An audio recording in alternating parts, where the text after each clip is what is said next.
ஒரு முக்கியமான ஒரு அறிவிப்பு என்ன அப்படின்னா, நம்ம கடந்த வருஷம் அல்ஹுதா ஃபவுண்டேஷன் ட்ரஸ்ட் அப்படிங்கிற ஒரு ட்ரஸ்ட்டை வந்து நம்ம ஏற்படுத்தணும். அந்த ட்ரஸ்ட்டின் வழியாக அல்லாஹ்வுடைய தீனுக்கு தக்குவியத் ஏற்படுத்தக்கூடிய செயல்கள், அது வந்து சில தாவா சென்டர்கள் உருவாக்குறதா இருக்கட்டும், சில தாய்க்களை உருவாக்குறதா இருக்கட்டும், சில புத்தகங்களை மொழிபெயர்க்கிறதா இருக்கட்டும், சிலருக்கு என்னென்ன ஃபெசிலிட்டி செஞ்சு கொடுத்தா அல்லாஹ்வுடைய தீனுக்கு பலம் ஏற்படுத்துமோ அதற்கான வகையில் நம்ம செலவு பண்ணக்கூடிய ஒரு வேலையை வந்து நம்ம இதை செஞ்சிட்ருக்கோம். இது வந்து ஜகாத்துடைய அமௌண்ட்டும் நீங்கள் கொடுக்கலாம். இது வந்து நீங்கள் அல்லாஹ்வுக்கு அழகிய கடன் அப்படிங்கிற அடிப்படையிலையும் கொடுக்கலாம். அல்லாஹ்வுடைய தீனுக்கு எது எல்லாம் வலிமைப்படுத்தக்கூடிய வேலையோ, அல்லாஹ்வுடைய அந்த தக்பீர் ரப் இகாமத்து தீனுக்காக செலவிடப்படும் ஒவ்வொரு பைசாவும் அல்லாஹ்வுக்கு கடன். ஏன்னா இது வந்து ரசூல் செய்ய வேண்டிய வேலை, அது நம்மளை செய்ய சொல்கிறான் அல்லாஹ். அதனால் இதுக்கு ஃபுல் அண்ட் ஃபுல் இன்சார்ஜ் அல்லாஹ் என்ன எடுத்துக்கிறான், இது எனக்காக நீ கொடுத்த கடன் சொல்கிறான். அல்லாஹ் ரப்புல் ஆலமீன் அவன் கொடுத்த காசுக்கு அவனுக்கே நம்ம கடன் கொடுக்கக்கூடிய ஒரு மகத்தான வாய்ப்பு வந்து இந்த பணி.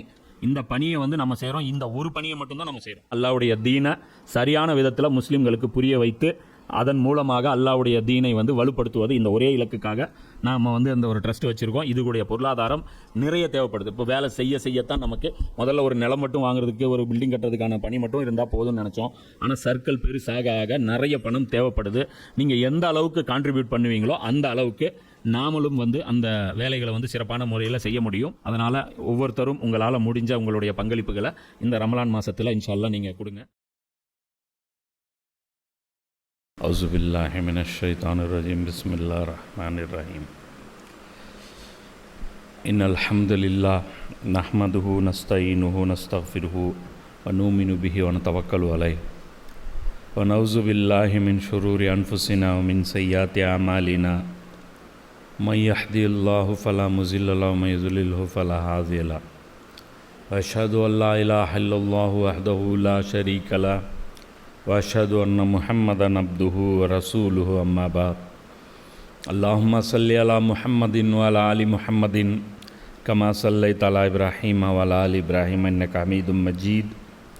அல்லாஹும்ம பாரிக் அலா முஹம்மதின் வ அலா ஆலி முஹம்மதின் கமா பாரக்த அலா இப்ராஹீம வ அலா ஆலி இப்ராஹீம இன்னக ஹமீதும் மஜீத். ரப்பி ஷ்ரஹ் லி ஸத்ரி வ யஸ்ஸிர் லி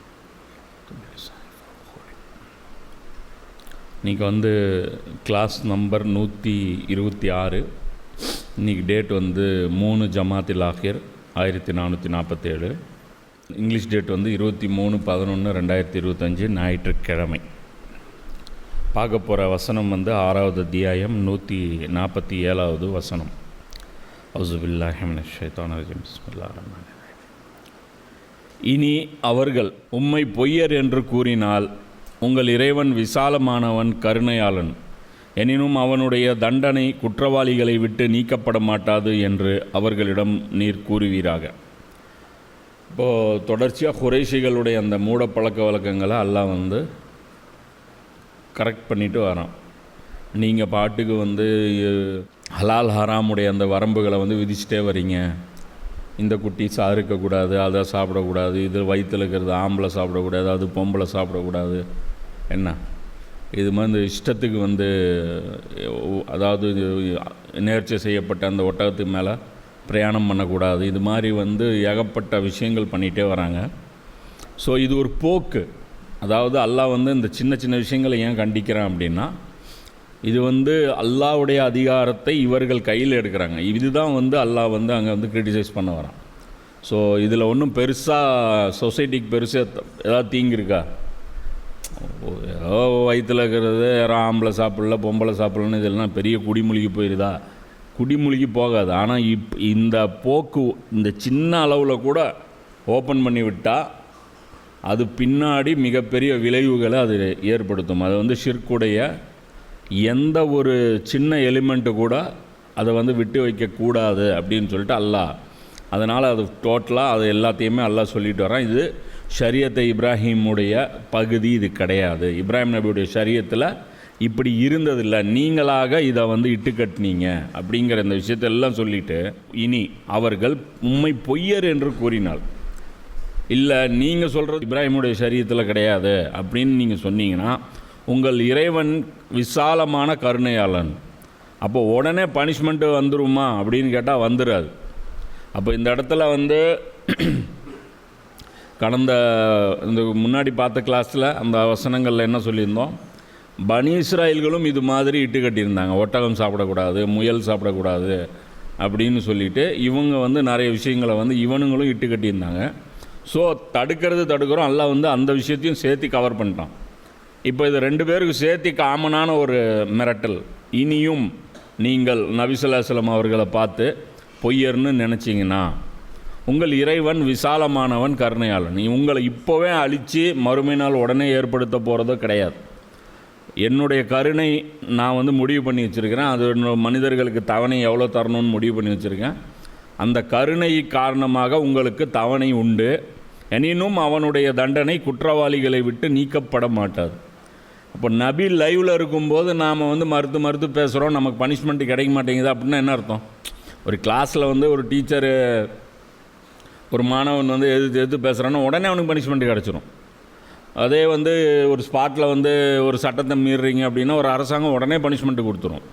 ஒரு ரோட்டில் ஒரு வயலேஷன் நீங்கள் பண்ணுறீங்க அப்படின்னா, வீலிங் விட்டு போகிறீங்க அப்படின்னா உடனே டிராஃபிக் போலீஸ் வந்து உங்களுக்கு பனிஷ்மெண்ட் கொடுத்துரும். ஆனால் அல்லாஹ் மட்டும் பார்த்திங்கன்னா அல்லாஹ்வுடைய அந்த பேச்சுக்களை வந்து நிராகரிச்சிட்டே இருக்காங்க. 10 வருஷம் ஆச்சு, 13 வருஷம் ஆச்சு, இந்த எக்ஸ்டென்ஷன் வந்து கிடச்சிட்டே இருக்குது.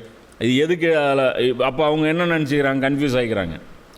இவர் நபியாக இருந்தால் எங்களுக்கு இந்நேரம் பனிஷ்மெண்ட்டு கிடச்சிருக்கணும், நாங்கள் பண்ண அநியாயத்துக்கு இந்நேரம் எங்களுக்கு தண்டனை கிடச்சிருக்கணும், ஏன் தண்டனை கிடைக்காமல் இருக்குது அப்படின்னா அல்லாஹ் சொல்கிறேன் என்னுடைய கருணை விசாலமான போய் தொலையுது, நாளைக்காவது திருந்துவல்ல. இப்போ காலித் பின் வலீது எப்போ திருந்துறாரு? 13 வருஷம் நபி ஸல்லல்லாஹு அலைஹி வஸல்லம் மக்கால பிரச்சாரம், அதுக்கப்புறம் இந்த பக்கம் ஒரு 6 வருஷம், 19 வருஷம் கழித்து இவர் திருந்துறார். யார்? Khalid bin Walid. அப்போது அல்லாஹ்வுடைய அந்த தவணை வந்து யூஸ் ஆச்சா இல்லையா? யூஸ் ஆச்சு.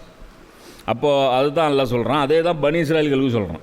அப்போ பனி இஸ்ராயல்கள் வந்து முதல்ல அழிக்கப்பட்டிருக்க வேண்டியவங்க, ஈசா நபி காலத்துலேயே அவங்க அழிக்கப்பட்டிருக்க வேண்டியவங்க. அவங்களுக்கு சின்ன ஒரு இன்ஸ்டால்மெண்ட்டு கொடுத்தா அல்லாஹ் ஒரு தவணை கொடுக்குறான். பரவாயில்ல வா, கொஞ்சம் ரெடி பண்ணிவிட்டு வா அப்படின்னு சொல்லிட்டு அல்லாஹ் சொல்கிறான். அப்போது இந்த கருணையை வந்து நீங்கள் வந்து தப்பாக அண்டர் எஸ்டிமேட் பண்ணிடாதீங்க. விரைவில் இந்த இணை வைப்பாளர்கள் நிச்சயமாக கூறுவார்கள், அல்லாஹ் நாடியிருந்தால் நாங்கள் இணை வைத்திருக்க மாட்டோம், எங்கள் மூதாதையர்களும் இணை வைத்திருக்கவும் மாட்டார்கள், மேலும் நாங்கள் எப்பொருளையும் தடை செய்திருக்கவும் மாட்டோம். இப்போ அடுத்தது வந்து அந்த குற்றவாளிகள் வந்து இந்த நாசமாக போகிற அந்த அறிகுறி உள்ளவங்க பேசக்கூடிய பேச்சுக்களில் கடைசி கட்ட ஆர்குமெண்ட் என்ன அப்படின்னா இந்த ஆர்குமெண்ட் எடுத்து வைப்பாங்க. என்ன அப்படின்னா, அல்லாஹ் நாடி இருந்தால் நாங்கள் இணை வைத்திருக்க மாட்டோம். அல்லாஹ் அலா குல்லி ஷைன் கதீர். அல்லாஹ் வந்து அனைத்து பொருட்களின் மீதும் ஆற்றல் உடையவன். அப்போ அல்லாஹ்வுடைய ஆற்றல் எங்கள் மேலே இருக்கா இல்லையா? இருக்குது. அப்போ நாங்கள் இணை வைக்கிறது அல்லாஹ்னால தடுக்க முடியுமா? முடியாதா? தடுக்க முடியும். அப்போ ஏன் தடுக்கலை? ஏன்னா அல்லாஹ்வுக்கு தான் பிடிச்சிருக்கு. நாங்கள் செய்கிறது சரின்னு அர்த்தம், நாங்கள் செய்கிறது தப்பு இல்லைன்னு அர்த்தம். அப்போ அல்லாஹ் நினச்சிருந்தால் அது தடுத்துருக்கலாமே. அல்லாஹ் நாடி இருந்தால் நாங்கள் இணை வைத்திருக்க மாட்டோம், எங்களை ஷிர்க்கு செய்ய வச்சிருக்க மாட்டானே, எங்கள் மூதாதையர்களும் இணை வைத்திருக்க மாட்டார்கள், அந்த காலத்துலேயும் தடுத்துருப்பானே. காபாவில் முதல்ல ஒருத்தன் கொண்டு வந்து சிலை வச்சான்ல, அந்த சம்பவத்தை அல்லாஹ் தடுக்கலைல்ல. அப்போ என்ன அர்த்தம்? சிலை வைக்கிறது தப்பு இல்லைன்னு தானே அர்த்தம். அப்போது மேலும் நாங்கள் எப்பொருளையும் தடை செய்திருக்கவே மாட்டோம். நாங்கள் மட்டும் இது சாப்பிடக்கூடாது அது சாப்பிடக்கூடாதுன்னு இந்த கட்டுப்பாடுகள்லாம் வீச்சோம்ல, இந்த கட்டுப்பாடுகள் வீச்சிருக்க மாட்டோம். என்ன செய்கிறது? அவங்க என்ன சொல்கிறாங்க? எங்கள் கைகள் கட்டப்பட்டிருக்கு. ஏன்? அல்லாஹ் வந்து எங்களை இயக்குறான். அல்லாஹ் மேலே தவக்குல் பாருங்க எப்படின்னு. இது வந்து அவங்க என்ன சொல்கிறாங்க? அல்லாஹ் வந்து நாங்கள் சார்ந்திருக்கோம், நாங்கள் வந்து அல்லாஹ்வுடைய இப்போ அது நமக்கு நம்ம ஆளுங்க பேசின பேச்சு தான் ஞாபகம். எதை செஞ்சாலும் அல்லாஹ்வுடைய கிருபை இல்லை, அல்லாஹ்வுடைய இது இல்லை, அல்லாஹ்வுடைய இது இல்லை அப்படிம்பாங்க. செய்கிற அநியாயத்தெல்லாம் செஞ்சு போட்டு சுபான் அல்லா, மாஷா அல்லா, இன்ஷா அல்லா எல்லாம் போட்டு ஃபிட்டிங் பண்ணி விட்டு என்ன பண்ணிடுவானுங்க? இது பண்ணிடுவானுங்க. அப்போ அல்லாஹ் என்ன சொல்கிறான்? அப்போ குற்றத்துக்கு யார் பொறுப்பு எடுக்கணும்? அப்போ தப்பு நடக்குதுன்னா தப்புக்கு யார் பொறுப்பு எடுக்கணும்? அல்லாஹ் தான் எடுக்கணும். இப்போ இங்கே நாத்திக சகோதரர்கள் கூட அதுதான் பேசுவாங்க. என்ன சொல்லுவாங்க? கெட்ட விஷயத்தை அல்லாஹ் ஏன் படைத்தான்? அப்போது கெட்ட விஷயத்தை படைத்தது அல்லாஹ்வுடைய படைப்பு தான் நான் பயன்படுத்துகிறேன். அப்போது அல்லாஹ் தான் படைத்தான், அப்படி கெட்டது அல்லாஹ் தான் படைத்தான், தீய விஷயங்கள் அல்லாஹ் தான் படைத்தான் அப்படிங்கிற பட்சத்தில் நாங்கள் என்ன பண்ணுவோம்? அப்போது அல்லாஹ் சொல்கிறேன், உங்களுடைய செயல்களுக்கு நீங்கள் தான் பொறுப்பு. அர்த்தம் அதே தான். இப்போ இன்றைக்கி எடுத்துக்கோங்க, போலீஸ் சலஃபிகளும் வஹாபிகளும் பார்த்திங்கன்னா இந்த ஆர்குமெண்ட்டும் ஒன்றா தான் வைக்கிறாங்க. என்ன வைக்கிறாங்க? 30 வருஷத்தில் நபி ஸல்லல்லாஹு அலைஹி வஸல்லம் கொண்டு வந்த சீர்திருத்தம் கொலாப்ஸ் ஆயிரும்னு இருக்குல்ல, அப்போனா அதானே அல்லாஹ்வுடைய நாட்டம். அடேங்க கண்ணுக்குட்டிகளா, என்னடா பேச்சு இது?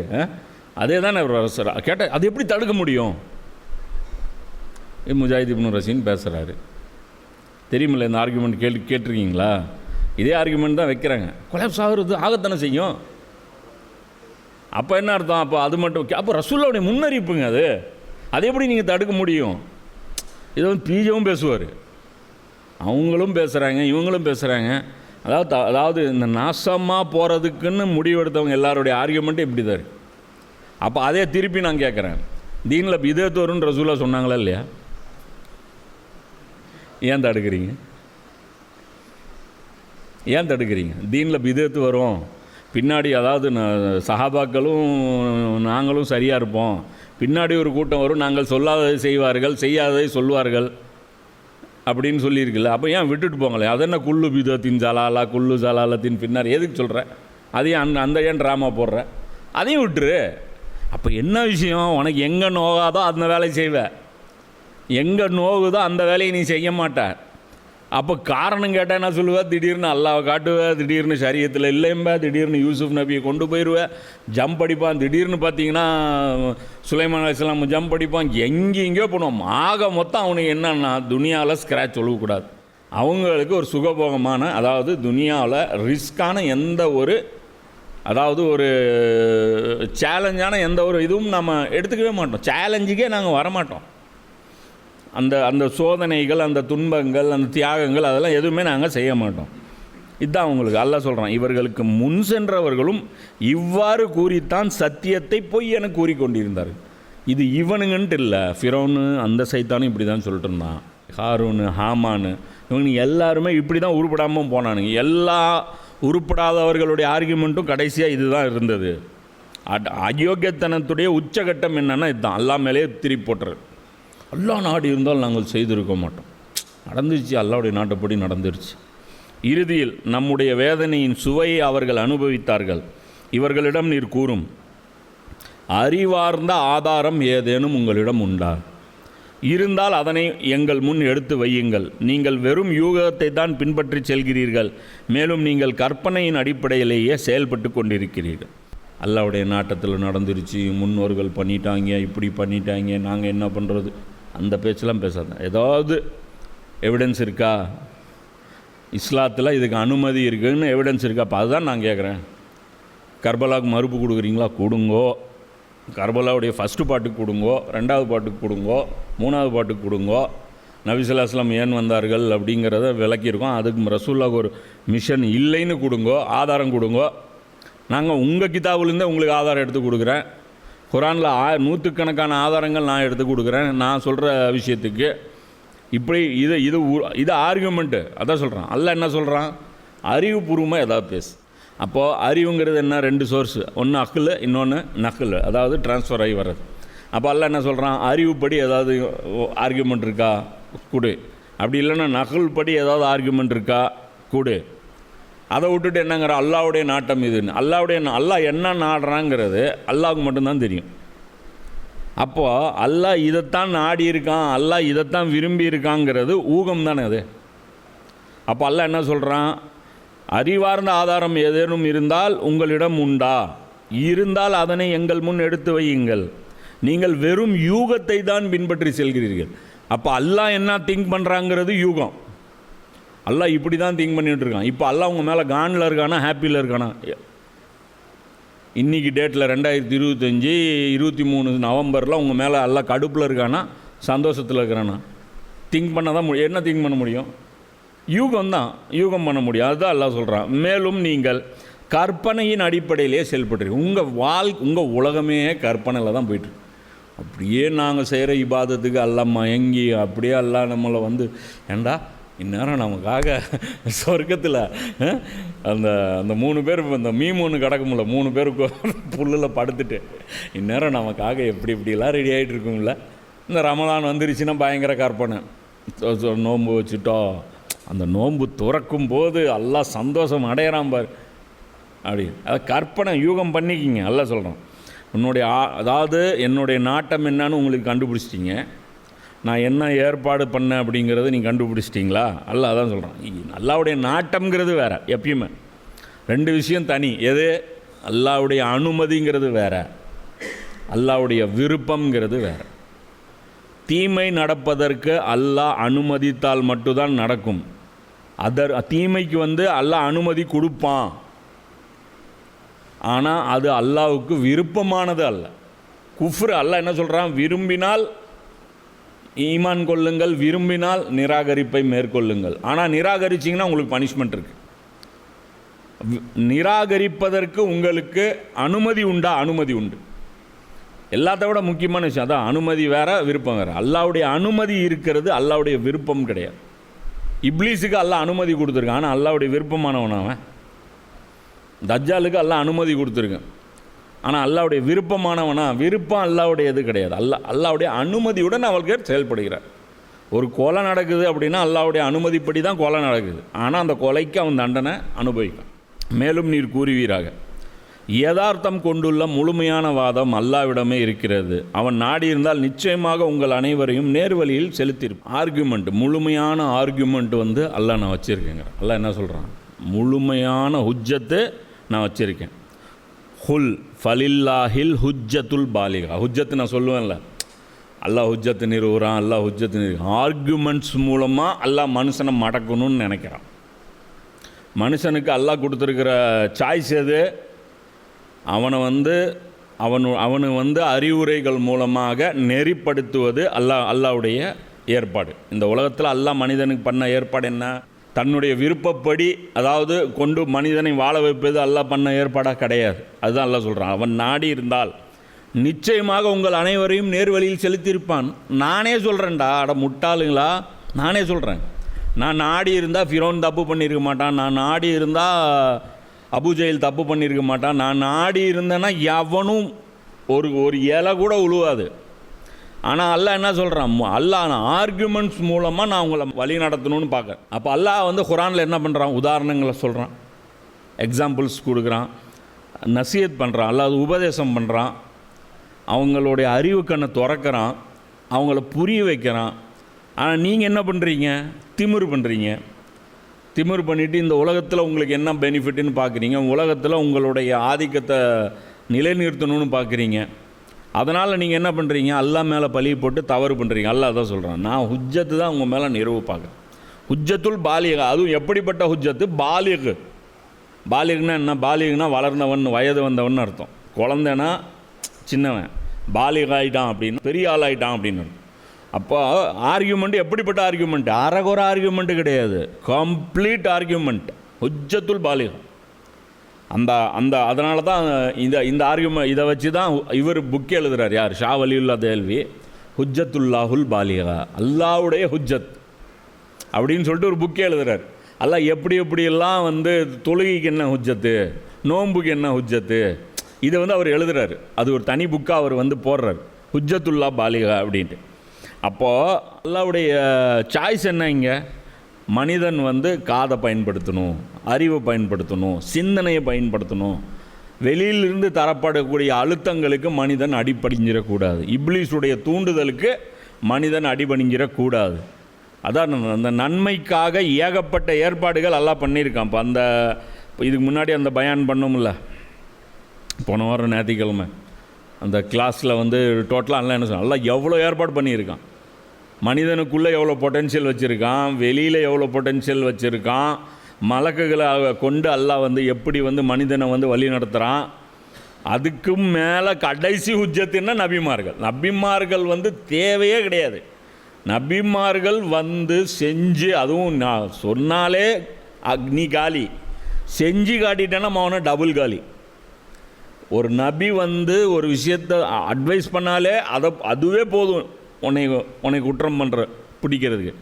அந்த நபி வந்து செயல்படுத்தி காமிச்சிட்டா நீ முடிஞ்சு போச்சு, நான் மாட்டின நீ இனிமே சூஞ்சாங்க வழியே கிடையாது.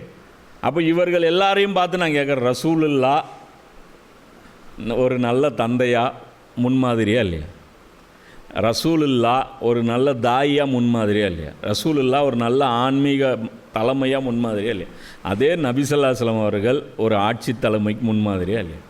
அப்போ முஸ்லீம் ஆட்சியாளர்கள் அவர்கள் விருப்பப்படி ஆட்சி செய்வது அனுமதிக்கப்பட்டது எப்படி ஆயிரும்? இங்கே ஒரு விஷயம், அந்த குட்டி வயிற்றில் செத்துப்போன குட்டியை வந்து ஆண் சாப்பிடலாம் பெண் சாப்பிடக்கூடாதுன்னாலே நீ ஒத்துக்க மாட்டேங்கிறான்ல. இங்கே சவுதி அரேபியாவுடைய ஒட்டுமொத்த செல்வமும் இளவரசனுக்கு சொந்தமா? இது எப்படி ஒத்துக்குவான்ல? இது என்ன ஷரியத்து? இது என்ன தீன இப்ராஹிம்? கொஞ்சம் சொல்லுங்களேன் எனக்கு. அராம்கோடைய பங்குகள் யார் பேரில் இருக்குது சொல்லுங்க பாப்போம். சொல்லுங்கப்பா. அல்லாவுடைய ஆர்கியூமெண்ட்டுக்கு கொடுங்க, கொண்டாந்து அறிவுபூர்வமான சான்று கொண்டாங்க. எப்படி இவனுக்கு ஹலாலாச்சு? எப்படி இந்த மன்னர்களுக்கு ஹலாலாச்சு? இந்த மக்களுடைய ப்ராப்பர்ட்டி இவனுங்களுக்கு எப்படி ஹலாலாச்சு? இங்கே ஒத்த குட்டி செத்துப்போன ஒட்டக குட்டி எல்லாம் விட மாட்டேங்கிறான். செத்துப்போன ஆட்டுக்குட்டியில் அதுவும் ஆண் சாப்பிட்லாம் பெண் சாப்பிடக்கூடாதுங்கிறதுல அதில் எல்லாம் விட மாட்டேங்கிறான். இந்த ஒட்டு மொத்தமாக நீ லவுட்டிக்குவீங்க, எல்லாருடைய தலையிலையும் ஏறி உக்காந்துக்குவீங்க. தலையில் ஏறி உக்காந்துக்கிட்டு நீங்கள் வந்து இது வந்து அல்லாவால் தரப்பட்டது, அல்லாவுடைய நாட்டம் இல்லைன்னா இவர் உக்காந்துருப்பாரா? எப்படி ஹரமில் தாக்குதல் பண்ணது, இன்றைக்கி பாலஸ்தீனு ஒப்பாரி வைக்கிறீங்க. பாலஸ்தீனு வந்து ஓட்டமன் எம்பையர்கிட்டருந்து பிடுங்கினது யார்? இங்கிலாண்டு பண்ணா சண்டை போட்டது யார்? முஸ்லீமு. துப்பாக்கி பிரிட்டிஷ் மேடு, ட்ரிக்கரு இந்த விரல் இருக்குல்ல அது யாருது? பாயுது, களிமா சொன்ன பாயுது. இவங்க தான் சுட்டாங்க. இன்றைக்கி பாலஸ்தீன் போச்சு, அது போச்சு, இது போச்சு, நீ ஒப்பாரி வைக்கிறீங்க. அப்போ பண்ண அநியாயமெல்லாம் நீங்கள் இதுக்கெல்லாம் எங்கேருந்து நீங்கள் சான்று எடுத்தீங்க? அறமில் எப்படி படம் எடுத்துகிட்டு போகலாம்? நபி ஸல்லல்லாஹு அலைஹி வஸல்லம் கூட ஒரு நாளில் சிறு பகுதி தான் எனக்கு கொடுக்கப்பட்டது அப்படின்னாங்க. உங்களுக்கு எப்படி ஹரம் வந்து ஹலாலாச்சு? ஹரமில் எப்படி நீங்கள் அட்டாக் பண்ணி கலீஃபாவுடைய கையிலேருந்து நீங்கள் வெளியில் எடுத்தீங்க? அப்போ அல்லாஹ் என்ன சொல்கிறான்? உங்களையெல்லாம் நான் ஆர்குமெண்ட் வச்சு தான் பிடிக்கிறேன். என்னுடைய இது கொண்டோ அது கொண்டோ கிடையாது. உபதேசம், நபியுடைய முன்மாதிரி, அப்புறம் நபியுடைய தாய்க்களை நான் உருவாக்குறேன். ஒவ்வொரு காலகட்டத்திலையும் உங்கள் மேலே ஹுஜ்ஜத்து நிறுவப்பட்டுகிட்டே இருக்கும். மௌலானா மௌதூதி வருவார், ஹுஜ்ஜத்து நிறுவிட்டு போயிடுவார். ஷாவலி இல்லா தேல்வி வருவார், அவர் வந்து ஹுஜ்ஜத்து நிறுவிட்டு போயிடுவார். அப்புறம் அது பின்னாடி வந்துகிட்டே இருப்பாங்க. அல்லாமா இக்பால் வருவார், எவ்வளோ நிறைய பேர்கள் வந்துக்கிட்டே இருப்பாங்க. அல்லாஹ் தான் இப்பொருட்களை தடை செய்திருக்கிறான் என்று சாட்சி கூறக்கூடிய உங்களின் சாட்சியாளர்களை அழைத்து வாருங்கள் என அவர்களிடம் கூறுவீராக. பிறகு அவர்கள் சாட்சியம் அளித்து விட்டால் நீர் அவர்களுடன் சேர்ந்து சாட்சியம் அளிக்க வேண்டாம். அப்போ அல்லாஹ் என்ன சொல்கிறான்? இப்போ நான் கேட்டேன்ல, இப்போ இந்த விஷயத்துக்கெல்லாம் சாட்சி கொண்டாங்கன்ட்டு, அதே தான் அல்லாஹ் என்ன சொல்கிறான்? இப்பொருட்களை தடை செய்திருக்கிறான் என்று சாட்சி கூறக்கூடிய உங்களின் சாட்சியாளர்களை அழைத்துவார்கள். இந்த ஹராம் ஹலாலு லிஸ்ட்டு நீங்கள் போட்டு வச்சுட்டு உட்காந்துட்டு இருக்கிறீங்களே, இந்த லிஸ்ட்டு வந்து அல்லாஹ் தான் போட்டாங்கிறதுக்கு உங்களுக்கு என்ன சாட்சி இருக்குது? இந்த போன கிளாஸில் என்ன பார்த்தோம், என்ன சொல்லியிருந்தான்? அல்லாஹ் நான் உத்தரவு போட்டுட்டு இருந்தபோது என் கூட உட்காந்து பார்த்தீங்களாங்கிறான். என்ன ஒரு மிரட்டலான ஒரு ஆதாரம் அது. நான் தான் உத்தரவு போட்டேன்னு சொல்லி நீ பார்த்துட்டு இருந்தியா? பக்கத்தில் உட்காந்து கேட்டுருந்தேன். நான் ஜிப்ரீல்கிட்ட பேசிகிட்டு இருக்கும்போது நீ கேட்டியா? அல்லாஹ் கேட்குறான். உத்தரவு போடும்போது நீ கேட்டியா? அப்போனா அல்லாஹ் சொல்கிறான், சாட்சி எடுத்துகிட்டு வா. ஏதோ ஒரு சாட்சி இருந்தால் எடுத்துகிட்டு வா. ஒரு நபியுடைய சாட்சி அல்லது ஒரு வேதத்துடைய சாட்சி. அல்லாஹ் இதுதான் ஹலாலாக்கியிருக்கான், இது ஹராமாக்கியிருக்கான்னு சொல்லி சாட்சி இருந்தால் அழைத்து வாருங்கள். சொல்லிவிட்டு அல்லாஹ் என்ன சொல்கிறான்? அவர்களிடம் கூறுவீராக. பிறகு அவர்கள் சாட்சியம் அளித்து விட்டால் அவங்க சாட்சியம் அவங்க என்ன பண்ணுவானுங்க? சாட்சியை அளிப்பானுங்க. ஆமாம் அல்லாஹ் தான் செஞ்சான் அப்படின்னு சாட்சியம் சொல்லுவான். சொன்னால் ஏற்றுக்கோங்கிறான். அல்லாஹ் என்னங்கிறான்? அப்படின்னு திருட்டு பசங்க சொன்னால் கூட அவர்களுடன் சேர்ந்து நீர் சாட்சியம் அளிக்க வேண்டாம். நீ ஒரு பேச்சு கேட்டேன்னு வச்சுக்கோ, அல்லாஹ் தான் சொன்னான்னு சாட்சி, அல்லாஹ் தான் வந்து மன்னராட்சி வந்து செய்ய சொன்னானா அப்படின்னு கேட்டால் ஆமாம்பாங்க, சாட்சியே சொல்லிடுவாங்க. அல்லாஹ் சொல்கிறான், இந்த இவனுங்களை நம்ப முடியாது. சாட்சி சொல்கிறான்னா திருட்டு பையன் ஆமான்னு கூட சொல்லிடுவான். ஆனால் நீ அவங்களோட ஜாயிண்ட் ஆகிடாது. எவ்வளோ அழகாக இருக்குது பாருங்கள். அந்த அந்த அந்த அந்த அந்த ஹுஜ்ஜத்து எப்படி இருக்குது பாருங்க. முதல்ல சாட்சி கேட்குறான். இப்போ சாட்சி கேட்டால் என்ன பண்ணணும்? எதுக்கு சாட்சி கேட்கணும்? கேட்டால் ஏற்றுக்கிறதுக்கு தான் கேட்கணும். ஆனால் அல்லாஹ் என்ன சொல்கிறான்? இவங்க சாட்சி கொடுத்தாங்கன்னா நீ சாட்சி சொல்லாத. இவனுக்கு திருட்டு பசங்க, ஃப்ராடு பசங்க, இதுக்கும் துணிவானுங்க, எதுக்கும் பயப்பட மாட்டானுங்க. இவனுங்க இவனுக்கு மறுமையை பற்றி பயமே கிடையாது. இவங்க அதாவது மௌலானா மௌதூதி இவங்களுக்கெல்லாம் சொல்கிறது என்ன? மறுமையை பற்றி உங்களுக்கு இது கிடையாது, துனியாவுடைய ஆசையை பிடித்தவர்கள். நாங்கள் வந்து தீன்னு சொல்லிட்டு தொழுகை நோன்பு இதில் பிடிச்சிட்ருக்குறோம். இவங்க என்னடான்னா பொருளாதாரங்கிறானுங்க, சட்டத்திட்டங்கள்ங்கிறானுங்க, நிலத்தை வந்து யார் வந்து ஆள்வது இதை பற்றி பேசிகிட்டு இருக்கிறாங்க. எல்லாம் இந்த உலக வாழ்க்கையை பற்றி பேசிகிட்டு இருக்காங்க. நாங்கள் மறுமையை பற்றி பேசிகிட்டு இருக்கிறோம். எப்படி? இவங்கெல்லாம் புனிதர்கள். இவங்க மறுமையோடைய லட்சணம் என்ன அப்படின்னா, பொய் சாட்சி சொல்ல கூப்பிட்டா வந்து நின்றுடுவானுங்க. இவனுங்க சாட்சி நீ ஏற்றுக்காத. எல்லாம் சொல்கிறான். இந்த எதுக்காக சாட்சி சொல்லுங்கன்னு சொல்லி சொல்கிறான்னா, சாட்சி சொல்லுங்க அப்படின்னு கூப்பிடும்போது அப்போ நீங்கள் வருவீங்கள, வரும்போது ஒரு தடவை ஆய்வு பண்ணுவீங்களா இல்லையா? மைண்டில் இந்த சப்ஜெக்ட் உங்களுக்கு ஓடுமா இல்லையா? சாட்சி சொல்லலாமா வேண்டாமா? ஒரு வேளை இவன் கூப்பிட்றானே, இப்போ நான் சாட்சி சொல்கிறது எனக்கு எதிராக போயிடுமா? புரியுதா? அந்த மனசாட்சியை உழுக்கிறதுக்காக கேட்குறது. மனசாட்சியே இருக்கா, செத்துட்டியா, எங்கே கொஞ்சமாவது டெஸ்ட் பண்ணி பாருங்கள், அல்லாஹ் தான் சொன்னான்னு ஏதாவது எவிடன்ஸ் இருந்தால், எவிடன்ஸுக்கு எங்கே போவாங்க? அப்போ கேட்குறது சாட்சி மீனிங் என்ன அப்படின்னா, ஏதோ அல்லாஹ்வுக்கு தெரியாத மாதிரியும் இவங்க சாட்சி சொன்ன உடனே அல்லாஹ் வந்து ஆமாப்பா நான் தான் கொஞ்சம் கவனக்குறைவாக இருந்துட்டேன் போல இருக்கு, இத்தனை பேர் சொல்கிறீங்கன்னா சரியாக தான் இருக்கும் அப்படின்னு அதுக்காக கேட்டான்ல. அடே செத்துப்போன பிணமே, உனக்குள்ளே கொஞ்சமாவது உயிர்னு இருந்தால் சாட்சியாக இதை சொல்லுவியா? இப்போ ராகுல் காந்தி வந்து இந்த தேர்தல் கமிஷனில் இந்த மாதிரி இது நான் தப்பு நடந்துருச்சுங்கிறான். இவன் என்ன சொல்கிறாங்க, ரங்கராஜ் பாண்டே இவங்கெல்லாம் என்ன சொல்கிறாங்க, தப்பு நடந்துருச்சுன்னு சொல்கிறேன். எங்கே வச்சு சொல்கிற? ப்ரெஸ் மீட் வச்சு சொல்கிறேன். அவர் என்ன சொல்கிறாங்க, நீ கோர்ட்டில் சொல்லு, கோர்ட்டில் சொல்லு, இல்லைன்னா பிரமாண பத்திரம் தாக்கல் பண்ணி சொல்லுங்க. இப்போ இந்த ரெண்டும் இவர் செய்யணுமா இல்லையா? தப்பு நடந்தது அவ்வளோ கான்ஃபிடென்ட் இருக்குல்ல, அப்பீலுக்கு போக வேண்டியதானே? ஏன் வரமாட்டேங்கிறீங்க அப்பீலுக்கு கேட்குறாங்க. வேலிடான கொஸ்டின், புரியுதா? அது ஏன் போக மாட்டேங்கிற அது அவருக்கு தான் தெரியும், எனக்கு தெரியல. எனக்கு அதை பற்றிலாம் எனக்கு தெரியல, நான் மக்களுக்கு புரிஞ்சுக்கிறதுக்காக சொல்கிறேன், புரியுதா? அப்போது பிரமாண பத்திரம் தாக்கல் பண்ணு அப்படி, அதுதான் எல்லாம் சொல்கிறான். உங்களுக்கு அவ்வளோ கான்ஃபிடென்ஸ் இருந்தா, நீங்கள் ஃபாலோ பண்ணுறது இப்ராஹிம் நபியுடைய ஷரியத்தாகவே இருந்தால் பிரமாண பத்திரம் தாக்கல் பண்ணுங்கள், வாங்க எவிடன்ஸ் தாக்கல் பண்ணுங்கள் அப்படிங்கிறான். அப்படி நீ எவிடன்ஸ் கொண்டு வந்தால் கூட நபியை நீ ஏற்றுக்காத, ஏன்னா எனக்கு தெரியும் ஃப்ராடுன்னு அப்படின்னு சொல்கிறான். இது எதுக்குன்னா அவங்களுடைய வழிகேட்ட இன்னும் அதை ஆணித்தரமாக நிறுவுவதற்காக அல்லாஹ் கேட்குற ஒரு ஆர்கியூமெண்ட். அடுத்து அல்லாஹ் சொல்கிறான், நம்முடைய வசனங்களை பொய்யென வாதி விடுபவர்கள் மற்றும் மறுமையை மறுப்பவர்கள், மேலும் தங்களின் இறைவனோடு மற்றவர்களை சமமாக்குகின்றவர்கள் ஆகியோரின் விருப்பங்களை நீர் பின்தொடராதீர். இந்த 3 பேர் திருட்டு பசங்க. இவனுங்க இந்த கேங்கு, இந்த 3ல் ஒரு பண்பு அவங்ககிட்டயா இருந்துச்சுன்னா அவங்ககிட்ட கண்டிப்பாக அவனோட நீ சேரவே சேராத. அல்லாஹ் சொல்கிறான், நம்பர் 1 வசனத்தை நம்பாதவன், அல்லாஹ்வுடைய வசனங்களை பொய் என வாதிடுவான். ஒன்று, அல்லாஹ் அந்த மாதிரி உத்தரவுகளே போடலைன்னு சொல்கிறது, அல்லாஹ் இப்படி ஒரு இது வாழ்க்கை முறையை நான் உங்களுக்கு கற்றுத்தரவே இல்லை, அல்லாஹ் இதைத்தான் இப்படித்தான் வாழணும் என்று எங்களுக்கு உத்தரவிடவே இல்லை, இப்படியும் வாழலாம் அப்படியும் வாழலாம், சாய்ஸ் கொடுத்துருக்கான் அப்படின்லாம் இப்படி சொல்கிறவன் ஃப்ராடு பையன். என்னுடைய வசனங்களை நம்பாதவன், முதல்ல அவனை விட்டுரு. அல்லாஹ் சொல்கிறான், என் வசனங்களை பொய்யென வாதிடுபவர்கள் அவங்கள விட்டுருங்க, மற்றும் மறுமையை மறுப்பவர்கள். அப்போ வசனத்தை அவன் பொய்ன்னு சொல்கிறான்னா என்ன அர்த்தம்? இதோடைய விளைவு, இதோடைய கான்சிக்வன்சஸாக அவன் மறுக்கிறான். எப்பவுமே விளைவுகளை பற்றி சிந்திக்காதவனை யாருமே ஃபாலோ பண்ண மாட்டாங்க, துனியாவிலையும் சரி, புரியுதா? இப்போ உதாரணத்துக்கு ஒரு ஒழுங்கமைப்புக்குள்ளே இன்றைக்கி மனித சமூகம் இருக்குன்னா என்ன அர்த்தம்? விளைவுகளை பயந்து தான். ஒரு கொலை பண்ணிடலாம், ஆனால் அதோடைய விளைவு என்ன, கான்சிக்வன்சஸ், அதுக்கப்புறம் ஜெயிலுக்கு போயிடுவோம், லைஃப் ஸ்பாயில் ஆயிரும், ஒரு விஷயம் ஆயிரும். ஒருத்தன் விளைவை பற்றி கவலைப்படலன்னு வச்சுக்கோங்க, முடிஞ்சு போச்சு, அதுக்கப்புறம் ஃபசாத் தான். எவனை வேணாலும் என்ன வேணாலும் பண்ணும். ஒரு பெண்ணை வலுக்கட்டாயமாக பாலியல் வன்புணர்வு பண்ணிடுறான். எதனால் அவன் பண்ணுறான்? விளைவு பற்றி அவனுக்கு கவலை கிடையாது. ஒருத்தன் திருடுறான், கஞ்சா போட்டு அவன் என்ன வேணாலும் பண்ணுறான். ஏன் பண்ணுறான்? விளைவை பற்றி அவனுக்கு பிரச்சனை கிடையாது. அதுதான் அல்லாஹ் சொல்கிறான், மறுமையை நம்பாதவர்கள். அதாவது விளைவு என்னன்னு நீங்கள் தெரியாமல் நீ வாழணும்னு வாழ்ந்துட்டுருக்கிறானா, இப்படி ஒரு கூறுகட்டவன் தெரிகிறானா உன் ஏரியாவில், அவனோட நீ சேராது. அல்லாஹ் சொல்கிறான். அடுத்தது என்ன? அதிகாரத்தில் அல்லாஹ்வுடன் கூட்டாக்குபவர்கள். அல்லாஹ்வோட அதிகாரத்தை கூட்டாக்குறான்ல, இதோட விளைவு என்னன்னு தெரியுமா? இதோடைய கான்சிக்வன்சஸ் என்னன்னு தெரியுமா?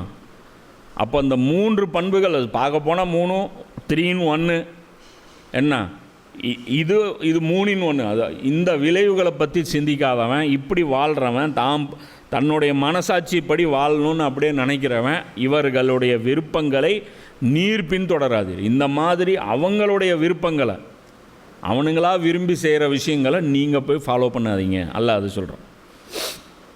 இப்போ அடுத்து அல்லாஹ் அந்த அடுத்த வசனத்திலேருந்து எல்லாம் என்ன சொல்கிறான், இப்போ எது இப்ராஹிம் நபியுடைய ஷரியத் இல்லைங்கிறது இவ்வளோ ஆர்கியூமெண்ட் இப்போ நடந்துகிட்ருக்கு. இப்ராஹிம் நபி இது கற்றுக் கொடுக்கல, இதை கற்றுக் கொடுக்கல, நீ சொன்ன அது பொய், நீ வச்சிருக்கிற இந்த சட்டம் பொய், இந்த சட்டம் பொய். இப்போ வா, இப்ராஹிம் எதை சொன்னாருன்னு நான் சொல்கிறேன், அல்லாஹ் சொல்கிறேன். இப்போ இப்ராஹிம் நபியுடைய ஒரிஜினல் ஷரியத்துக்கு வருவோம். இப்போ டிக்ளேர் பண்ணுவோம். இப்போ நபி ஸல்லல்லாஹு அலைஹி வஸல்லம் என்ன 1447 வருஷமா, அந்த டைமில் வந்து இப்போ 1437 வருஷம்னு வச்சுக்குவோம். இப்போ இது கிட்டத்தட்ட இது வந்து நபித்துவத்துடைய 10வது வருஷம் அந்த மாதிரி காலகட்டங்களில் இறங்கின வசனம் சூறாக்கள் இது.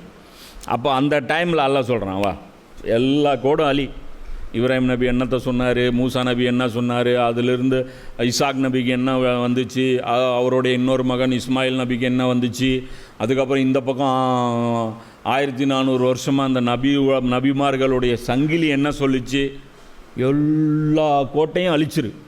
ஃப்ரெஷ்ஷு கோடு என்ன, இது புது வேதம். எது? குரான் புது வேதம், கலப்படம் இல்லாத வேதம். இன்றைக்கி 700 கோடி மக்கள் மத்தியில் இஜ்மாவான விஷயம். முஸ்லீம், நான் முஸ்லீம், ஏத்திஸ்ட்டு, புத்திஸ்ட்டு எல்லாரும் இஜ்மாவான விஷயம் எது? இந்த வச்சிருக்கிற இந்த அரபி புத்தகம் இதில் கலப்படம் இல்லை. அது குரானா, அல்லாவுடைய வேதமா, ரசூல்லாவுடைய பேச்சா, அதெல்லாம் பிரச்சனை கிடையாது. இது ஒரே காப்பி தான். இதில் வந்து மாட்ரேட் வெர்ஷனே கிடையாது. இதில் வந்து சில பேஜ் மிஸ் ஆகி அல்லது சில வார்த்தைகள் மிஸ் ஆகி அப்படி ஒரு புக்கே கிடையாது. காமனாக இருக்கக்கூடிய ஒரே ஒரு புக்கு. இப்போ அந்த புக்கில் புதுசாக இப்போ கோடை கிழிக்கிறேன். இப்ராஹிம் நபி என்ன சொன்னார்? அல்லாஹ் சொல்கிறான், நபியே இவர்களிடம் கூறும், வாருங்கள், உங்கள் இறைவன் உங்கள் மீது சுமத்தியுள்ள நிபந்தனைகள் எவை என்பதை நான் கூறுகிறேன். ஃப்ரெஷ்ஷு எப்படி இருக்கு பாரு, இந்த ஃப்ரிட்ஜிலேருந்து எடுத்த அதாவது ஃப்ரிட்ஜு கூட இல்லை, மரத்துலேருந்து பறித்த அப்பலுக்கற்ற பழம் ஃப்ரெஷ்ஷாக சாப்பிட்லாம். ஃப்ரெஷ்ஷாக நிபந்தனை இப்போ போடுறேன். நம்பர் 1 அல்லாஹ் சொல்கிறான், அவனோடு யாரையும் எதனையும் இணை வைக்காதீர்கள். ஃபஸ்ட்டு விஷயம், எனக்கு ஷிர்க்கு வைக்காத. அவனுடைய ஜாத்து, அல்லாவுடைய ஜாத்தில் எது? அல்லாவுடைய மகன்னு சொல்லி கிறிஸ்தவர்கள் சொல்கிறாங்க, அல்லாவுடைய மகள்னு சொல்லி குறைஷிகள் சொல்கிறாங்க, அல்லாவுடைய மகன்னு சொல்லி யூதர்களில் ஒரு பிரிவு உசைர் நபியை சொல்லிச்சு. எல்லா கோடும் அலி. அல்லாவுடைய ஜாத்தில் இணை கிடையாது. அல்லாவுடைய சிஃபாத், அல்லாவை போன்று யாரும் பார்க்க முடியாது, அல்லாவை போன்று யாரும் கேட்க முடியாது, அல்லாவை போன்று யாருக்கும் எந்த ஆற்றலும் கிடையாது. இதுலேயும் ஷிர்க்கு கிடையாது. அவனுடைய இத்தாத்தில் அல்லாவுக்கு கட்டுப்படணும், வேறு யாருக்கும் மற்ற எல்லா கட்டுப்படுதலும் அல்லாவுடைய கட்டுப்படுதலுக்கு கீழ். நான் அல்லாவுக்கு கட்டுப்படுறேன், அதனால் எங்கள் பெற்றோருக்கு கட்டுப்படுறேன். நான் அல்லாவுக்கு கட்டுப்படுறேன், அதனால் அதிகாரமுடையவர்களுக்கு கட்டுப்படுறேன். நான் அல்லாவுக்கு கட்டுப்படுறேன், அதனால் இந்த சட்டத்திட்டங்களை மதித்து நடக்கிறேன். அந்த டிராஃபிக் ரூல்ஸ் நான் ஏன் ஃபாலோ பண்ணுறேன்? அல்லாஹ்னால தான் நான் இந்த டிராஃபிக் ரூல்ஸ் ஃபாலோ பண்ணுறேன். ஏன்? மனிதர்கள் ஒரு ஒழுங்கமைப்பில் வாழணுங்கிறத அல்லாஹ் சொல்கிறேன், அதனால் நான் ஃபாலோ பண்ணுறேன். அது இந்த இந்தியாங்கிறது முஸ்லீம் அல்லாதவர்களால் நிர்வாகம் செய்யப்படும். ஒரு நிர்வாகத்துக்கு கீழே இருக்கா இல்லையா? இருக்குது. அப்போ அதிகாரம் அவங்க கையில் இருக்கா இல்லையா? இருக்குது. அப்போ அதிகாரம் இருக்கிறவங்களுக்கு கட்டுப்பட சொல்லி குரான் சொல்லுதா இல்லையா? சொல்லுது. ஆனால் அந்த அதிகாரத்தில் இருப்பவர்களுக்கு கட்டுப்படுவது எப்படி? நிபந்தனைகளுக்கு உட்பட்டது. அந்த நிபந்தனை என்ன? அல்லாவுடைய ஷரியத்துக்கு மாற்றமாக அதிகாரத்தில் இருப்பவன் சொன்னால் கேட்க மாட்டான். அல்லாவுடைய அதிகாரத்தில், அல்லாவுடைய ஷரியத்தில் உட்பட்டு அதிகாரமுடையவன் என்ன சொன்னாலும் நாங்கள் செய்வோம். சரியா? அப்போ இதுதான் விஷயம். அப்போ இந்த இடத்துல அல்லாவுடைய ஜாத்தில், அல்லாவுடைய சிஃபாத்தில், அல்லாவுடைய இத்தாத்தில் எதுலேயுமே ஷிர்க்கு கிடையாது. இது நம்பர் 1 கட்டளைகளில் முதல் கட்டளை. இதே தான் அந்த 10 கமாண்ட்மெண்ட்ஸ். இதுலேயும் 10 தான் வருது. சரியா? இதுவும் அந்த 10 தான். அல்லாஹ் சொல்கிறான். நம்பர் 2, மேலும் பெற்றோருடன் நல்ல முறையில் நடந்து கொள்ளுங்கள். இப்போ இந்த இடத்துல அல்லாஹ் என்ன சொல்கிறான்? 2வது ஆப்ஷன் பெற்றோர். இப்போ இதில் இன்னொரு விஷயமும் இருக்குது. என்ன? அல்லாவுடைய உரிமைகளுக்கு அப்புறம் இந்த பூமியில் யாருடைய உரிமைகள் அடுத்தது வந்து லெவலில் வருது? பெற்றோருக்கு. ஏன்னா அல்லாவுடைய உபகாரத்துக்கு அப்புறம் அந்த பெற்றோருடைய உபகாரம் தான் மனிதன் மேலே அதிகமாக இருக்குது. எனக்கு என்னுடைய அம்மா அப்பாவுடைய உபகாரம் இருக்குது, என் குழந்தைங்களுக்கு என்னுடைய உபகாரம், அவங்களுக்கு அவங்களுடைய குழந்தைகள், அப்படியே அது போயிட்டே இருக்கும். அப்போது பெற்றோருக்கு கட்டுப்படலைன்னா உலகத்தில் என்ன நடக்கும்? ஃபசாது தான் நடக்கும். பெற்றோருக்கு கட்டுப்படலைன்னா என்ன நடக்கும்? ஃபசாது நடக்கும். அப்போ பெற்றோர்கள்ட்ட நல்ல முறையில் நடந்து கொள்ளுங்கள். என்ன நல்ல முறையில்? நல்ல முறையில் அவங்கள்ட்ட பேசணும், அவங்கள கண்ணியமாக பேசணும். அப்பாவை வந்து அவன் இவன்னு பேசக்கூடாது, அப்பாவை திட்டக்கூடாது, அம்மாவை திட்டக்கூடாது. அவங்க வேலை ஒன்று சொன்னால் செய்யணும், கட்டுப்படணும், சேவை செய்யணும், அவங்களுக்கு வந்து சேவை செய்யணும், அவங்களுடைய மனசு நோகிற மாதிரி நடந்துக்கூடாது. அப்போ அல்லாஹ் என்ன சொல்கிறான்? பெற்றோருடன் நல்ல முறையில் நடந்து கொள்ளுங்கள். இது நம்பர் 2. ஒரு 10 கமாண்ட்மெண்ட்ஸில் எடுத்திங்கனாலும் இப்படி தான் வரும், இதுதான் வரும். இது 3வது அல்லாஹ் சொல்கிறான், மேலும் வறுமைக்கு அஞ்சி உங்கள் குழந்தைகளை கொல்லாதீர்கள், நாமே உங்களுக்கு உணவளிக்கிறோம், அவர்களுக்கும் அளிப்போம். இப்போ அந்த இடத்துல அல்லாஹ் 3வது கட்டளை என்ன சொல்கிறான்? குழந்தைகளை கொல்வது. இது ஒரு பழக்கமாகவே காலங்காலமாக வச்சுருந்துருக்குறாங்க. வறுமைக்கு காரணமாக இது அதிகமான குழந்தைகள் இது அப்படின்ட்டு இப்போ இன்றைக்கி என்ன ஆயிருது? அது லார்ஜ் ஸ்கேலில் ஃபேமிலி பிளானிங்குங்கிற பேரில் இந்த கருமத்தை கொண்டாந்து நம்மகிட்ட போதிக்கிறேங்க. இப்போ என்னங்கிறாங்க? சைனா அரசாங்கம் என்ன சொல்லிச்சு? ஃபேமிலி பிளானிங் இப்போ என்ன சொல்லுது? சைனாப்பில் வேலை செய்கிறதுக்கு இல்லை, அடுத்த பேட்ச்சு அடுத்த தலைமுறையே இல்லை, ஜப்பானில் அடுத்த தலைமுறை இல்லை, யூரோப்பில் அடுத்த தலைமுறை இல்லை, அமெரிக்காவில் அடுத்த தலைமுறை இல்லை. இப்போ மனிதர்கள் ஷார்ட்டேஜ் ஆகிட்டே வர்றாங்க. இப்போ அவங்களுக்கு பார்த்தா ஏசியாவை பார்த்தா காண்டாக இருக்குது. யாருக்கு? அந்த வெள்ளைக்காரனுங்களுக்கு.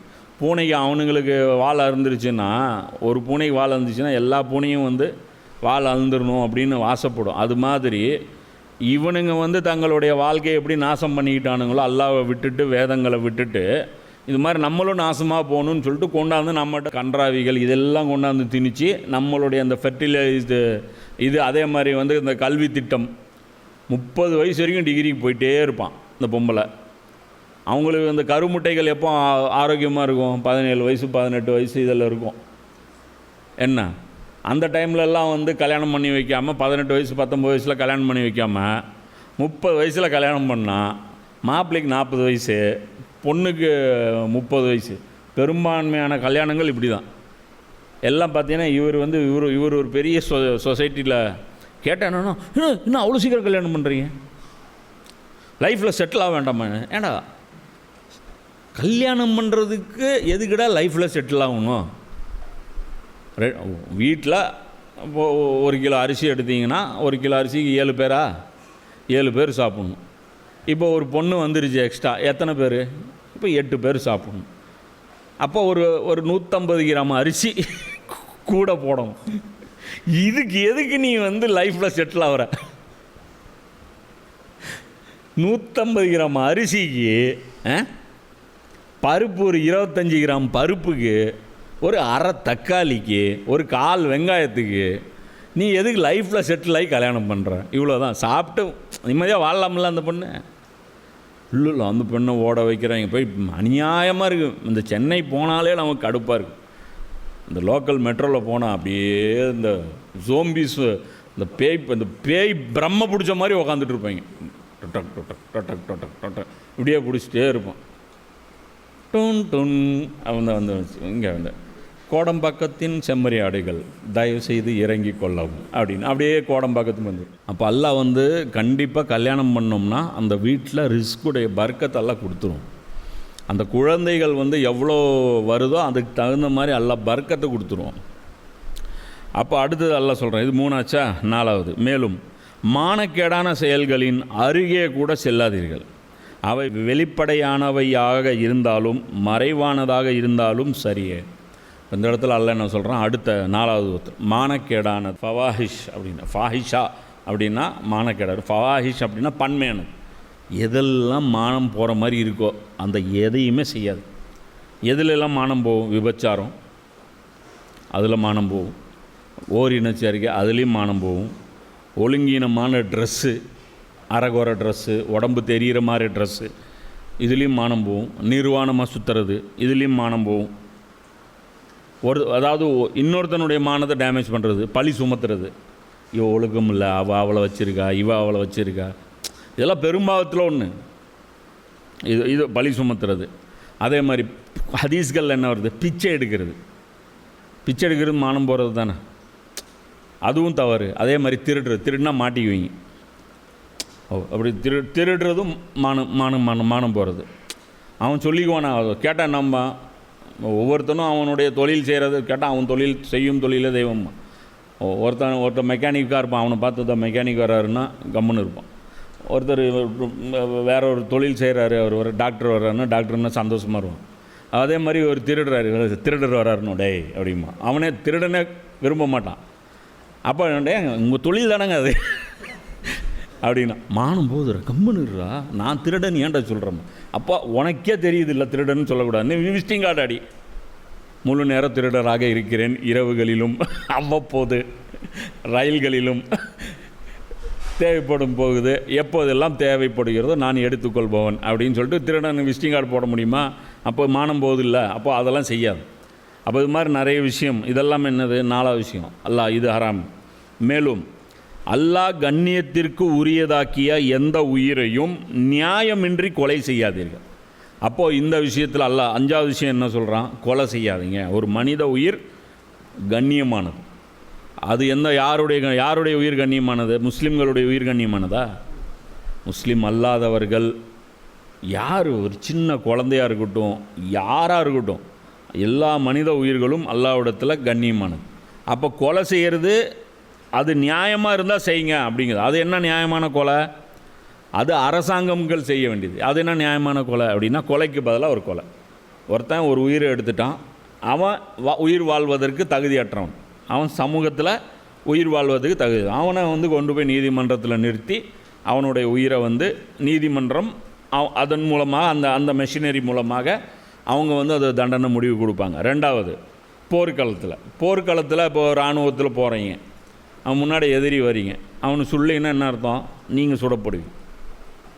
புரியுதா? மொதல் புல்லட்டு யாருது வருதுங்கிறது தான் பிரச்சனை. அப்போ அந்த இடத்துல போய் உட்காந்து போர்க்களத்தில் போய் உட்காந்துட்டு அது ஒரு உயிர், பாவம் அவனுக்கு ஒரு ஃபேமிலி இருக்கும் அப்படின்னு பார்க்க முடியாது. அவன் ஃபேமிலினா உன் ஃபேமிலிக்கு பிச்சை எடுத்துரும் அப்புறம். அப்போ அது புரிஞ்சுக்கணும். அதே மாதிரி எந்தெந்த விஷயத்துக்கு குரான் கொலை செய்யலாம் அப்படிங்கிறது அப்படின்னு அரசாங்கத்துக்கு எதிராக கிளர்ச்சி பண்ணுறான். அப்போ அந்த கிளர்ச்சி அது ஃபசாது, அது ஃபசாத் ஃபில்லர். அது என்ன அரசாங்கமாக இருக்கட்டும், அது நல்ல அரசாங்கம், அது வேறு விஷயம்னு வச்சுக்கோங்க, புரியுதுங்களா? அது கிளர்ச்சி சப்ஜெக்ட், அது பெரிய சப்ஜெக்ட். இதில் பொறுத்த வரைக்கும் அல்லாஹ் என்ன சொல்கிறான்? அரசாங்கம் இருக்குது, ஒரு கவர்மெண்ட் இருக்குது, நிம்மதியாக நடந்துகிட்ருக்கு. அதில் ஒருத்தன் என்ன பண்ணுறான்? ஒரு குரூப் சேர்த்துறான். ஒரு குரூப் சேர்த்தி அதை இந்த டிஸ்டர்பன்ஸ் பண்ணலாம், சட்டம் ஒழுங்கை ஸ்பாயில் பண்ணலாம் அப்படின்னு முடிவு பண்ணுறான். ஸோ அவனை என்ன பண்ணணும்? அவனையும் கொலை பண்ணிடணும். அதே மாதிரி அடுத்தது என்ன? திருமணத்துக்கு அப்புறம் விபச்சாரம் செய்கிறான்.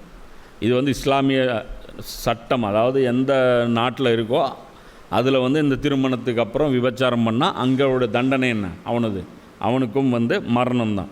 அப்போது நியாயமாக உயிரெடுப்பதற்குன்னு அல்லாஹ் சில வரம்புகள் விதிச்சிருக்கான். அந்த வரம்புகளுக்குள்ளே இருக்கும் பட்சத்தில் அந்த உயிரெடுப்பது உங்களுக்கு அனுமதி இருக்குது. அதுவும் நமக்கு கிடையாது. இதில் எதுவுமே தனிநபர் கிடையாது, நல்லா புரிஞ்சுக்கணும். இதில் இருக்கக்கூடிய எல்லா விஷயம் அரசாங்கத்துக்கு உண்டானது, அது நீதிமன்றத்தில் நிறுவப்படக்கூடியது, அதுக்கு சாட்சிகள் தேவை, அதை ப்ரூஃப் பண்ணும். இல்லைன்னா அவன் சாட்சி இல்லை அப்படின்னா அவன் கொலையை செஞ்சிருந்தாலும் அவனை தண்டிக்க வாய்ப்பு கிடையாது. இது அல்லாஹ் சொல்கிறான், நீங்கள் சிந்தித்து செயல்பட வேண்டும் என்பதற்காக இவற்றை கொண்டு அல்லாஹ் உங்களுக்கு அறிவுறுத்துகிறான். நான் உங்களுக்கு பாருங்கள் எப்படி அட்வைஸ் பண்ணுறேன்னு பாருங்கள். நீங்கள் சிந்திக்கணுங்கிறதுக்காக நான் பாருங்கள் என்னுடைய ஷரியத்தை நான் இப்ராஹிமுடைய ஷரியத்தை நான் பாருங்க உங்களுக்கு புரிய வைக்கிறேன் அல்லாஹ் சொல்கிறான். மேலும் 6வது விஷயம் அல்லாஹ் சொல்கிறான், அனாதைகளின் செல்வத்தை அவர்கள் பருவ வயதினை அடையும் வரை நியாயமான முறையில் அன்றி நெருங்காதீர்கள். அப்போது அனாதைகள் இருக்குது, இவங்களுடைய அதாவது அடுத்தவங்களுடைய அமானிதமான பொருள், இதை நீங்கள் என்ன பண்ணக்கூடாது? அதை நிர்வாகம் பண்ணுற பொறுப்பு உங்கள் கையில் வந்தால், அது நீங்கள் கவுன்சிலராக இருக்கட்டும், நீங்கள் ஒரு எம்எல்ஏவாக இருக்கட்டும், எம்பியாக இருக்கட்டும், பைத்துல் மாலுடைய நிர்வாகம், மற்றவர்களுக்கு சொந்தமான செல்வத்தை உங்கள் கையில் நிர்வாகமாக கொடுத்தா, நீங்கள் ஒரு சொசைட்டி இருக்கீங்க, அப்பார்ட்மெண்ட் இருக்குது, அந்த அப்பார்ட்மெண்ட்டுக்குன்னு ஒரு பைத்துல் மால் இருக்கும், அது அமானிதமான, புரியுதா? அது எல்லா மக்களுக்குமான காசு. அப்போ அந்த காசு அந்த சர்வீஸு, மெயின்டெனன்ஸ் சார்ஜு, லொட்டு லொசுக்குன்னு அதுக்காக வச்சுருப்பாங்க. அப்போது அதுக்கான முறைப்படி நடந்துக்கணும். அதை நீங்கள் பொது சொத்தை கையில் எடுக்கக்கூடாது. அதே மாதிரி இந்த எம்பிக்கு நிதி ஒதுக்குறாங்க, எம்எல்ஏ நிதி ஒதுக்குறாங்க, இதில் எதுலேயுமே ஊழல் பண்ணக்கூடாது. கிட்டத்தட்ட இது ஊழலை பற்றி பேசக்கூடியது. அதில் சம்பளம் எடுத்துக்கங்க, அல்லாஹ் சொல்கிறான். அவர்கள் பருவ வயதினை அடையும் வரை நியாயமான முறையில் அன்றி நெருங்காதீர்கள். அதாவது செல்வம் உங்களுக்கு தன்னிறைவாக இருந்தால் சுத்தமாக எடுக்காதீங்க, அது முடிஞ்ச வரைக்கும் ஒதுங்கி இருந்துங்க. அல்லது சரி ஓகே நீங்கள் வேலை டைம் போடுறீங்க, சரி உங்கள் நேரத்தை வந்து செலவு பண்ணுறீங்க, அதுக்காக வந்து உங்களுக்கு தேவையான சம்பளம் எடுக்கணும்னு நினச்சா எடுத்துக்கங்க. அது மினிமமாக இருக்கணும், அது ஆவரேஜாக இருக்கணும். புரியுதா? சம்பளம் எடுக்கிறேங்கிற பேரில் அதை ஃபுல்லாக வந்து தீர்த்திடக்கூடாது. இது ஒரு விஷயம். 7வது விஷயம் எல்லாம் சொல்கிறோம். மேலும் அளவையிலும் நிறுவையிலும் நீதியை கடைப்பிடிங்கள்.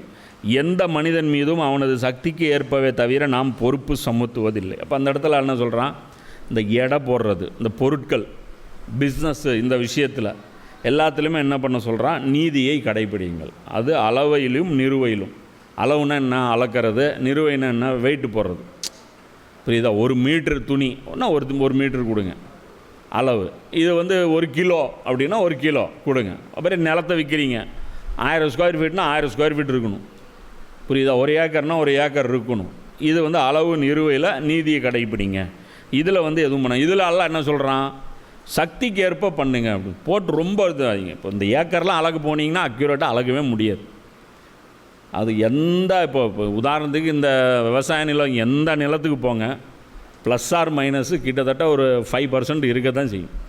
1 ஏக்கர்னால் அங்கே போனீங்கன்னா 1.10 சென்ட் இருக்க தான் செய்யும். அது அடுத்தவனுடைய அபகரிச்சிட்டிங்களான்னு கேட்டால் அது கிடையாது. ஏன்னா அது அளக்கவே முடியாது. ஏன்னா அது கோணல் மானலாக போகும்.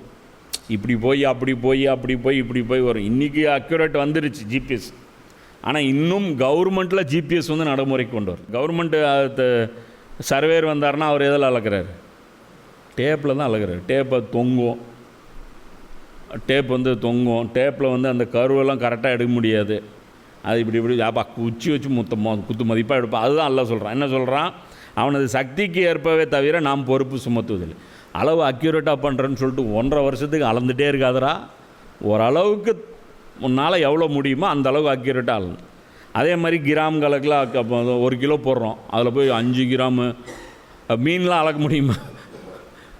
2 மீன் எடுத்து போட்டால் அது ஒரு மாதிரியாக வரும்.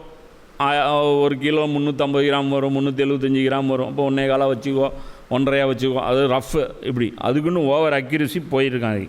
அதே தங்கம் அப்படிங்கும்போது அது மில்லிகிராம் போகும். தங்கம், வைரம், காஸ்ட்லியான பொருட்கள்லாம் போகும்போது அதில் வந்து பயங்கரமாக அக்யூரசி இருக்கணும். இது வந்து 7வது ஆச்சு. 8வது எல்லாம் சொல்கிறேன், இன்னும் பேசும்போது நீதியுடன் பேசுங்கள். உங்கள் நெருங்கிய உறவினர் பற்றிய விவகாரமாக இருந்தாலும் சரியா. இன்னொரு இடத்துல இங்கே என்ன சொல்கிறான், நீதியுடன் பேசுகிறது. பேசுனா எப்படி இருக்கணும், பேச்சில் நியாயம் இருக்கணும், நீதியாக பேசணும். அது என்ன பண்ணுறது, அது நம்ம உங்கள் நெருங்கிய உறவினராக விவகாரமாக இருந்தாலும் சரியா. இது என்ன விஷயம், இது எடுத்திங்கன்னா இது நம்ம வாழ்க்கையில் ஒரு நாளைக்கு ஏகப்பட்ட விஷயம் இந்த மாதிரி வரும். இப்போ கேட்குறது, இப்போ ஒரு நீதி, இப்போ நம்ம ஆளுங்க நீதி வச்சுருக்காங்களா, அழகு சூப்பர் தராசு வச்சுருப்பாங்க. நம்ம ஆளுங்க என்ன, நம்ம தாய்மார்கள் இருக்காங்களே, அந்த கல்யாணம் நடந்துருச்சு, என்னம்மா பையன் வந்து மருமகளை கூட்டிகிட்டு மாமியார் வீட்டுக்கு போயிருக்கான், போய் மூதேவி 4 நாள் ஆச்சு, வரவே மாட்டேங்குது அப்படிங்கிறான். சரி ஓகே, இப்போ பொண்ணு வந்திருக்கு, யாரை கூட்டிகிட்டு, மாப்பிள்ளையை கூட்டிகிட்டு வந்திருக்கு. என்ன மாப்பிள்ளை 1 மாதம் தான் ஆச்சு, அதுக்குள்ளே என்ன எப்படி, இவன் 4 நாள் போனால் உனக்கு வந்து மாதிரி கடையை திறக்காமல் இப்படி திரியுதுங்கிறது. அவள் திரும்பி வந்தால் 1 மாதம் வந்தாலும் இருக்கிறது. இது பேர் என்ன, நீதி. அது யாருக்கு சாதகமாக இருந்தாலும் சரி, பாதகமாக இருந்தாலும் சரி. இப்போ உதாரணத்துக்கு இப்போ இந்த டெல்லி பிளாஸ்ட்டு, இப்போ போன பயானில் தொடக்கத்தில் என்ன போட்டாங்க, அந்த டெல்லி பிளாஸ்ட்டில் இந்த மாதிரி முஸ்லீம் செஞ்சாங்க. அதில் செஞ்சவங்கெல்லாம் ஆலிம்களும் இருந்தாங்க, டாக்டரும் இருந்தாங்க. யாரோ ஒரு பெண்மணி வந்து கமெண்ட்டு போட்டிருக்காங்க. சரி, என்ன கமெண்ட் போட்டிருக்காங்க, அவங்கள தான் ரிலீஸ் பண்ணிட்டாங்கள்ல, எப்படி அவங்கள தான் ரிலீஸ் பண்ணிட்டாங்க, என்ன நீங்கள் வாய்க்கு வந்ததெல்லாம் பேசுவீங்களா, என்ன பிரச்சனைன்னா இன்றைக்கி தமிழ்நாடு ஃபுல்லாகவே எல்லா மீடியாவும் வந்து பார்த்திங்கன்னா அது ஒரு நேரட்டிவில் ஓடுது. புரியுதா? அந்த இந்தியாவுடைய மீடியா 2ஆக பிரிச்சுக்கலாம்.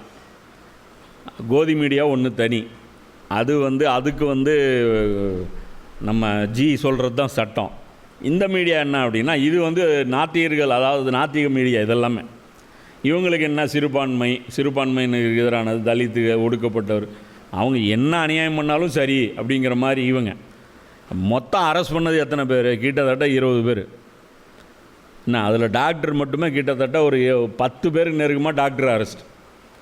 மெயின் கல்பிரிட்டு ஒரு 4 டாக்டர் 5 டாக்டர், அவன் இன்னும் அப்படியே தான் இருக்கான். புரியுதா? இந்த பிளாஸ்ட்டு வந்து அப்புறமா நடந்தது. முதல்ல அரெஸ்ட் பண்ணிட்டாங்க. அந்த அரெஸ்ட் பண்ணுற சீக்வன்ஸு முதல்ல தொடங்குது. புரியுதா? அது வந்து வேறு முதல்ல ஒருத்தன் போஸ்டர் ஓட்டுறான் காஷ்மீரில். அந்த போஸ்டரை ட்ரேஸ் பண்ணி தான் போகிறாங்க. அந்த போஸ்டர் யார் ஓட்டினா அப்படின்னு போகும்போது ஒரு டாக்டர் ஓட்டுறான். அந்த டாக்டர் எங்கே இருக்கான்னு போகும்போது அவன் வீட்டில் ஒரு வெடிப்பொருள் கிடைக்குது. அந்த வெடிப்பொருள் கிடைக்க போய் அடுத்தது அங்கேருந்து இன்னொரு லீட் கிடச்சி அப்படியே போய் கிட்டத்தட்ட அந்த அன்றைக்கி 4 அரெஸ்ட்டு பண்ணிட்டாங்க. அப்போ டைமில் தான் இவன் வந்து நர்வஸாக சுற்றுறான். யார்? இந்த உமருங்கிறவன். அவன் உடச்சவன் யார்? டாக்டர் தானே. டாக்டர்கள் எல்லோரும் விடுதலை. 4 பேர் விடுதலை ஆகிருக்கான். 16 பேர் இன்னும் இருக்கான் உள்ள. என்ன நினச்சிக்கிறாங்க? நான் பிடிச்சதே 4 பேர், அந்த 4 பேரும் அரெஸ்ட்டு. பார்த்தீங்களா, கைது பண்ணதை போட்டார்கள், விடுதலை செய்ததை போடவில்லை. ஆனால் முட்டாள்களா, கைது பண்ணவன் இன்னும் உள்ளே தானே இருக்கான். முதல்ல மொத்த கேஸ் ஹிஸ்ட்ரி பாருங்கள் என்ன நடக்குதுன்ட்டு. அதை விடுங்க. பாகிஸ்தானில் பாம்பு பிளாஸ்ட் நடக்குது. பண்ணவன் யார்? முஸ்லீம் தானே. நான் என்ன சொன்னேன்? முஸ்லீம்களுக்கு குரானுடைய நாலேஜ் இல்லை, அதனால் அப்பாவி மக்களை கொல்றதை நியாயப்படுத்துகிறாங்கன்னு. இது நடக்குதா இல்லையா உலகத்தில்? இது நடக்குதா? தமிழ்நாடு, இந்தியாவில் விட்டுருங்க, பாகிஸ்தானில் நடக்குதா இல்லையா? பலூச்சிஸ்தானில் நடக்குதா இல்லையா? தாலிபான்கள் பண்ணுறாங்களா இல்லையா? இப்போ தேரிக தாலிபான்னு சொல்லிட்டு பாகிஸ்தானில் ஒரு குரூப் இருக்குது. அது என்ன அமைப்பு? அது தீவிரவாத அமைப்பு. யாருடையது? தாலிபான்களுடையது. தாலிபானை வந்து போய் பேச சொல்கிறாங்க. இவங்ககிட்ட தீவிரவாதத்தை நிறுத்த சொல்லி பாகிஸ்தான் கவர்மெண்ட்டு பேச சொல்லுது. தாலிபான் என்னங்கிறான்? பேச மாட்டேங்கிறான். அதுதான் எல்லாம் சொல்கிறான். எல்லாம் என்ன சொல்கிறான்? பேசுனா நீதியாக பேசுங்க. ஒன்று சோஷியல் மீடியா வந்தால் மூடிட்டு இருங்க, இல்லைன்னா நீதியாக பேசுங்க. முஸ்லீம்கள் நம்ம குண்டே வைக்காத மாதிரியும் கேட்டால் என்ன வேலூர் இப்ராஹிம் லேபிள் ஓட்டுறீங்கன்னா ஓட்டிகிட்டு போங்க. நான் நீதியை தான் பேசுவேன். நடந்தது ஆமாம், என்னுடைய நாலேஜுக்கு உட்பட்டு தெரியும் இந்த தப்பு முஸ்லீம்கள் பண்ணுறாங்க. முஸ்லீம்களிடத்தில் ஜிஹாத் பற்றிய புரிதல் தவறாகத்தான் இருக்குது. அதுதான் அல்லாஹ் சொல்கிறான். இன்னும் பேசும்போது நீதியுடன் பேசுங்கள். சொசைட்டியில் வந்துட்டிங்கன்னா நீதியாக பேசுங்க. சும்மா வந்துட்டு வக்காலத்து வாங்கிட்டு இந்த முட்டு கொடுக்குற வேலை என்ன? அந்த ஜமாத்துக்காரனுக்கு முட்டு கொடுக்கறது, சொந்தக்காரனுக்கு முட்டு கொடுக்கறது, அந்த சொந்த மதத்தை சேர்ந்தவனுக்கு முட்டு கொடுக்கறது, இந்த முட்டு கொடுக்குற வேலையெல்லாம் பண்ணாதீங்க அப்படின்னு சொல்லிட்டு அல்லாஹ் சொல்கிறான். அடுத்தது இது 8ஆச்சு. இது 9வது அல்லாஹ் சொல்கிறான். மேலும் அல்லாஹ்வின் உடன்படிக்கையை நீங்கள் முழுமையாக நிறைவேற்றுங்கள். நீங்கள் அறிவுரை பெற வேண்டும் என்பதற்காக இவற்றை கொண்டு அவன் உங்களுக்கு நல்லுரை கூறுகிறான். வச்சாம் பாருங்க, ரிவிட்டிப்பான். இப்போ சொல்கிறாங்கல்ல தீனில், அதாவது 5 தான் கடமை. அதாவது இப்னு உமர் உடைய ஹதீஸ் எடுத்து இப்னு உமர்கிட்ட பார்த்து ஒரு கவாரிஜ் ஒருத்தன் சொல்கிறான், என்னங்க இங்கே போர் நடக்குது, அங்கே அலி போர் சண்டை போட்டுட்ருக்காரு, நீங்கள்லாம் போகாமல் இருக்கீங்க, அது கடமை இல்லையா அப்படின்னு கேட்கும்போது இப்னு உமர் என்ன சொல்கிறார்? இஸ்லாத்தில் 5 தான் கடமை. தொழுகை, நோன்பு, ஜக்காத், ஹஜ்ஜு, கலிமா, இந்த 5 தான் கடமை. இதை வந்து நாங்கள் நிறைவேற்றுறோம் அப்படின்னு சொல்லிட்டு இந்த வஹாபிங்கெல்லாம் முட்டு கொடுக்குறாங்க. ஓகே, நம்ம அது சொல்லலை. இஸ்லாத்தில் 5 தான் கடமையா? இப்போ இது குரான் இது வரைக்குமே எத்தனை கடமை போட்டு இப்போ இந்த விஷயம் எடுத்தீங்க. அல்லாஹ்வின் உடன்படிக்கையை நிறைவேற்றுங்க. இது லிஸ்ட் எடுங்க முதல்ல, குரானில் மாட்டி வை. எத்தனை உடன்படிக்கை நம்ம அல்லாட்ட செஞ்சுருக்கோம்? அல்லாஹ்வை வந்து அல்லாஹ் என்ன சொல்கிறேன்? இப்போது அல்லாஹ்வின் உடன்படிக்கையை நீங்கள் முழுமையாக நிறைவேற்றுங்க. அல்லாஹ் சொல்கிறான்ல இன்னொரு இடத்துல, உங்கள் பொருட்களையும் இதையும் நான் வாங்கிக்கிட்டேன், வேதனையிலிருந்து தப்பிப்பதற்கு உங்களுக்கு ஒரு வியாபாரத்தை நான் உங்களுக்கு கற்றுத்தரட்டுமா அப்படிங்கிறான். வேதத்தில் ஒரு பகுதியை ஏற்று இன்னொரு பகுதியை இது பண்ணாதீங்கிறான். அது உடன்படிக்கை தானே. வேதத்தை மறைக்கக்கூடாது, இது உடன்படிக்கை தானே. மக்களுக்கு சாட்சி சொல்லணும், இது உடன்படிக்கை தானே. இப்போ இதெல்லாம் விசாரிப்பேங்கிறான்ல. இப்போ இது கடமையில் வராதோ? தொழுகை, நோன்பு, ஜக்காத்தில் இது எங்கே இருக்குது? அல்லாஹ்வுடைய வேதத்துக்கு சாட்சி சொல்கிறது எங்கே இருக்குது? வேதத்துக்கு சாட்சி சொல்கிறதுன்னா மீனிங் என்ன? இது வேதம்னு சாட்சி சொல்கிறத, அது நீ என்ன சொல்கிறது? அவனே சொல்கிறானே. நீ எடுத்துகிட்டு போய் ஒரு ராமசாமி குப்சாமிகிட்ட கேட்டீங்கன்னா, பாய் அண்ணா இந்த ஒரு புக்கு கீழே கிடந்ததுன்னா இது என்னண்ணா அப்படின்னா, இதுவாப்பா இது முஸ்லீம்களுடைய வேதம்பா. சொல்லுவாங்களா மாட்டாங்களா? கீழே கிடந்த யாராவது பாய்கிட்ட போய் கொடுத்துருங்கப்பா, யாராவது பாய் பார்த்தீங்கன்னா கொடுத்துருப்பா, அது ரோட்டில் யாராவது பாய் கீழே போட்டு போயிருப்பார், தவறி விழுந்துருக்கும், எடுத்து அவர் சொல்லிடுவார் அது அல்லாஹ்வுடைய வேதம்னா. அந்த சாட்சி சொல்கிறது தான் ஊரே இருக்கு. அப்போது வேதத்துக்கு சாட்சி சொல்கிறதுன்னா என்ன? வேதத்தில் இருக்கிற விஷயங்களுக்கு சாட்சி சொல்கிறதுன்னா என்ன? அல்லாஹ் வந்து நம்மகிட்ட எத்தனை வாக்குறுதி வாங்கியிருக்கான்? உம்மத்தாக ஒரு வாக்குறுதி வாங்கியிருக்கான், மனிதனாக ஒரு வாக்குறுதி வாங்கியிருக்கான், நபிக்கிட்ட ஒரு வாக்குறுதி வாங்கியிருக்கான், நபிக்கு உதவி செய்ய சொல்லி ஒரு வாக்குறுதி வாங்கியிருக்கான். இப்போ ஏராளமான பொறுப்புகள் அல்லாஹ் வந்து நமக்கு சுமத்திட்டு போயிருக்கான். அப்போ அதெல்லாம் கம்பைன் பண்ணி இங்கே சொல்கிறான், என்னுடைய அக்ரிமெண்ட்லாம் ஃபாலோ பண்ணிக்கங்க. அக்ரிமெண்ட்டு அது குரானில் இருக்குது, செக் பண்ணிக்கங்க. எங்கெங்கே இருக்குது அக்ரிமெண்ட்டு? அது குரானில் இருக்குது. மீதி டவுட்டாக இருந்துச்சுன்னா நபிகிட்ட கேளுங்க. உங்களுக்கு நீங்கள் அறியாதவர்கள் தான் அறிந்தவர்கிட்ட கேளுங்க. உங்களுக்கு வாக்குறுதின்னு என்னென்னு தெரியலன்னா வாக்குறுதி போய் கேளுங்க. 10வது அல்லாஹ் சொல்கிறான், மேலும் அவன் அறிவுறுத்துகிறான், நிச்சயமாக இதுதான் என்னுடைய நேரான வழியாகும், எனவே நீங்கள் இதனை பின்பற்றுங்கள், வேறு வழிகளை பின்பற்றாதீர்கள், ஏனெனில் அவை நேரான வழியிலிருந்து உங்களை சிதறடித்துவிடும். உங்களுடைய இறைவன் உங்களுக்கு நல்கியுள்ள அறிவுரைகள் இவைதாம், இவற்றின் மூலம் நீங்கள் தவறான வழியை தவிர்த்து வாழக்கூடும். இப்போ இந்த இடத்துல அல்லாஹ் பாருங்க, இப்போ இது எவ்வளோ பெரிய அட்வைஸ். என்ன சொல்கிறான்? நிச்சயமாக அவன் அறிவுறுத்துகிறான், மேலும் அவன் அறிவுறுத்துகிறான். ரொம்ப வலியுறுத்தி சொல்லப்படுது. நம்பர் 1 என்ன சொல்லப்படுது? நிச்சயமாக இதுதான் என்னுடைய நேரான வழியாகும், இதுதான் சிராத்துல் முஸ்தகீம், இப்ராஹிமுடைய மன்ஹஜ், இதுதான் இப்ராஹிம் நபியுடைய மில்லத்தான் நீங்கள் இருந்தீங்கன்னா வந்துடுங்க, எனவே நீங்கள் இதனை பின்பற்றுங்கள், வேறு வழிகளை பின்பற்றாதீர்கள். வேறு ஐடியாலஜி நீங்கள் உங்களுக்கு இருக்கக்கூடாது. பாய் வந்து தலைக்கு மேலே வந்து முஸ்லீமு, தலைக்கு கீழே வந்து செக்யுலரு. எப்படி? இந்த பகுதி இந்த கண்ணு வந்து முஸ்லீமு, இந்த கண்ணு வந்து வேறு கம்யூனிஸ்ட்டு, இந்த கண்ணு இங்கேருந்து இது வரைக்கும் கேபிட்டலிஸ்ட்டு, இங்கேருந்து இது வரைக்கும் வேறு. டபுள் கலர்லாம் இல்லை பாவா, ஒரே கலர் தான். அல்லாஹ் தான் சொல்கிறான். 2வது வழியெல்லாம் உங்களுக்கு இல்லை, வேறு வழிகளை பின்பற்றாதீர்கள். அப்போ இந்த வழியை பின்பற்றுங்க ஒரு அட்வைஸு, வேறு வழியில் ஃபாலோ பண்ணிடாதீங்க இன்னொரு அட்வைஸு, ஏனெனில் அவை நேரான வழியிலிருந்து உங்களை சிதறடித்து விடும். நீ வேறு டைரக்ஷனில் கொஞ்சோண்டு போனீங்கன்னா கூட அதிலே தொலைஞ்சு போயிடுவேன். உங்களுடைய இறைவன் உங்களுக்கு நல்கியுள்ள அறிவுரைகள் இவன் தான், இதுதான்ப்பா அறிவுரை, இவற்றின் மூலம் நீங்கள் தவறான வழியை தவிர்த்து வாழக்கூடும். அல்லாஹ் என்ன சொல்கிறான்? இப்போ குரானில் இன்னொரு இடத்துல வருது பாருங்க, என்ன சொல்லுது? குஃபருக்கும் ஈமானுக்கும் மத்தியில் ஒரு வழியை கடைப்பிடிக்காதீர்கள். முன்னாடி 4வது அத்தியாயத்தில் வரும்னு வந்துச்சுன்னு நினைக்கிறது இந்த வசனம். அதாவது ஈமானுக்கும் குஃபருக்கும் மத்தியில் ஒரு வழியை உருவாக்கி கொண்டு அது வந்து நீங்கள் ஃபாலோ பண்ணிங்கன்னா நான் அதை காஃபிராக தான் கன்சிடர் பண்ணுவேன். உங்களுடைய ஈமானை நான் கன்சிடர் பண்ண மாட்டேன், உங்களுடைய தொழுகையை உங்களுடைய கலிமாவை மதிக்க மாட்டேன். உங்களுடைய அது பொய் சாட்சியாக வரும். அது மாறாக அது இன்னும் உங்களுக்கு பாதிப்பு அதிகம் ஏற்படுத்தும். கலிமாவும் சொல்லிவிட்டு கலிமாவை ஃபாலோ பண்ணலைன்னா அது டபுள் குற்றம். அப்போ வெறும் திங்கிறதுலையும் அப்போ இவ்வளோ பட்டியல் போட்டு எல்லாம் சொல்கிறான். உங்கள் சரியத்து என்னவாக இருக்குது? அந்த மாட்டில் உட்காந்து போகலாமா, அந்த ஒட்டகத்தில் உட்காந்து போகலாமா, இதாக அறுத்தா சாப்பிட்லாமா, அது பெண்களுக்கு வயிற்றில் இருக்கிற அந்த குடல் கிட்னிலாம் சாப்பிட்லாமா, இதிலெல்லாம் டீட்டெயிலாக ஃபாலோ பண்ணுறீங்கள?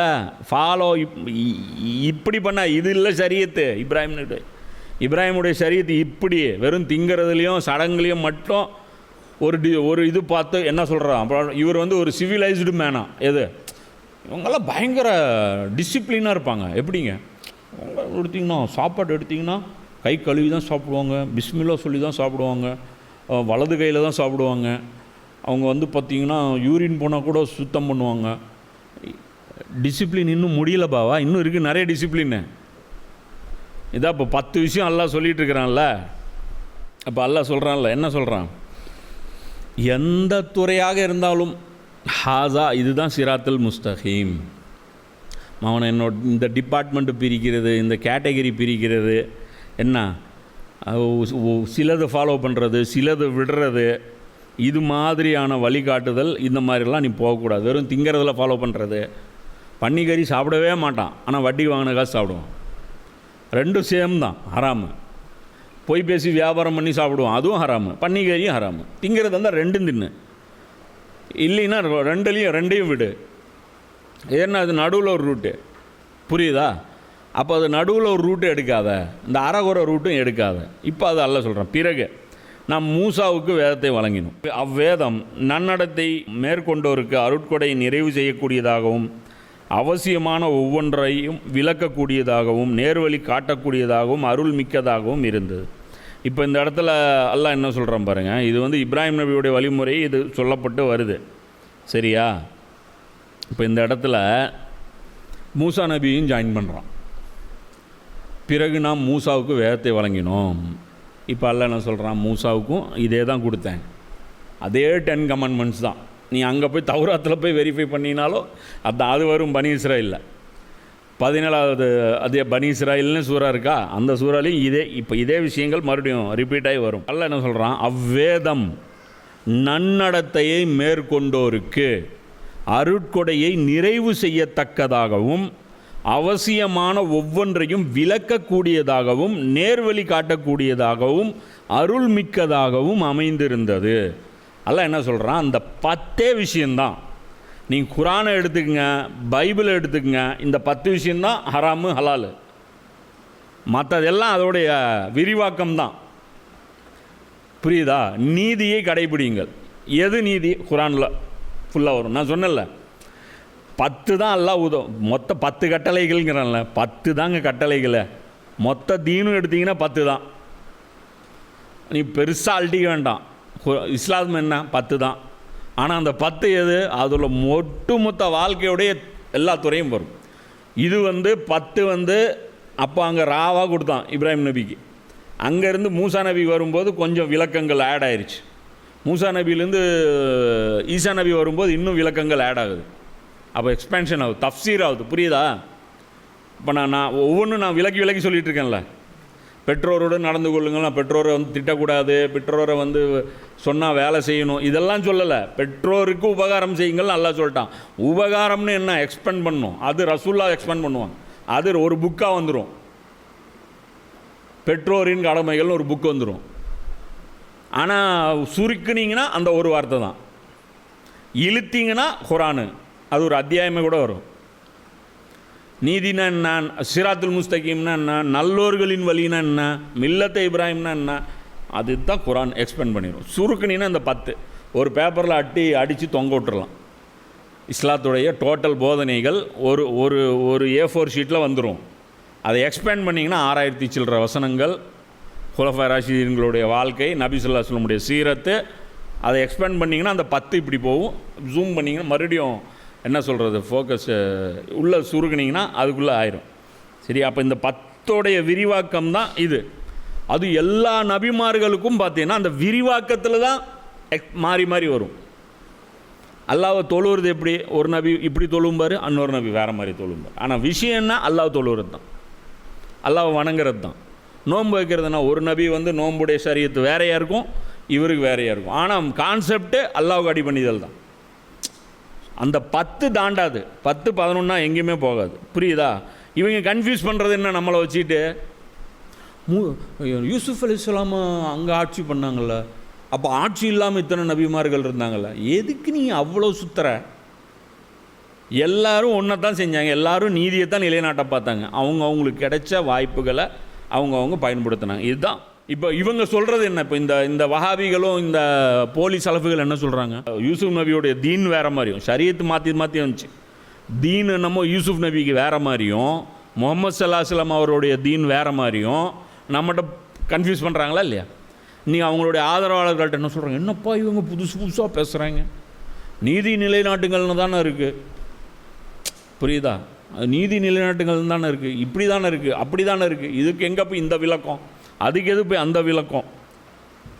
அப்போ அல்லாஹ் என்ன சொல்கிறான் அப்படின்னா இந்த வழிகாட்டுதல். அப்போ இந்த இடத்துல அல்லாஹ் என்ன சொல்கிறான், நன்னடத்தையை மேற்கொண்டோருக்கு அருட்கொடையை நிறைவு செய்யத்தக்கதாக. அப்போ அந்த அருட்கொடை இப்ராஹிம் நபிக்கு கொடுக்கும்போது நிறைவு செய்யாமல் இருந்தது. அது கொஞ்சம் கொஞ்சமாக நிறைவு செய்யப்பட்டுக்கிட்டே நபி ஸல்லல்லாஹு அலைஹி வஸல்லம் காலத்தில் முழுமையாக நிறைவு செய்யப்பட்டது. அப்போ அதுதானே குரான் பேசுது. புரியுதா? யூசுப் நபி காலத்தோடு நான் நின்றுடுவேன், எனக்கு அதோட சரியத்தே போதும் அப்படின்னா ஏன் போகிற? அப்போனா நீ வா, சுலைமான் நபி காலத்துக்கு வா. அப்போ சிலைகளை வழி, சுலைமான் நபிகளுக்கு சிலைகள் ஹலாலாக்கியிருக்கு, காலில் உழுவுறது யூசுப் நபி ஹலாலாக்கியிருக்கு. சஜ்தா பண்ணுறது ஹலாலாக்கி தானே அல்லாஹ் வச்சுருந்துருக்கான். மன்னருக்கு சஜ்தா பண்ணுறது இதெல்லாம் ஹலாலாக்கி தானே அல்லாஹ் வச்சுருந்துருக்குறான். சுலைமான் நபி காலத்தில் அந்த ஜின்கள் வந்து பெரிய பெரிய சிலைகளை வந்து செஞ்சு கொடுத்துச்சு, ஓவியங்கள் வரையப்பட்டு கொடுத்துருந்துச்சு. இப்போ அதெல்லாமே ஹலாலாக்கே.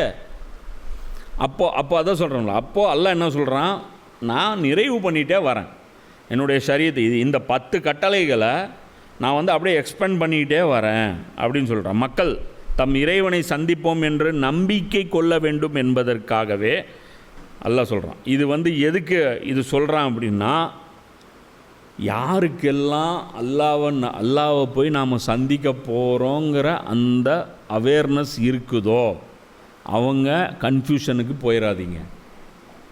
அதாவது தீன் இவ்வளோ தான், அதோடைய எக்ஸ்பேன்ஷன் மாறிக்கிட்டே இருக்கும், அதோடைய விரிவாக்கம் மாறிக்கிட்டே இருக்கும். நபி ஸல்லல்லாஹு அலைஹி வஸல்லம் அவர்கள் எக்ஸ்பிளைன் அதிகம் பண்ணுவாங்க.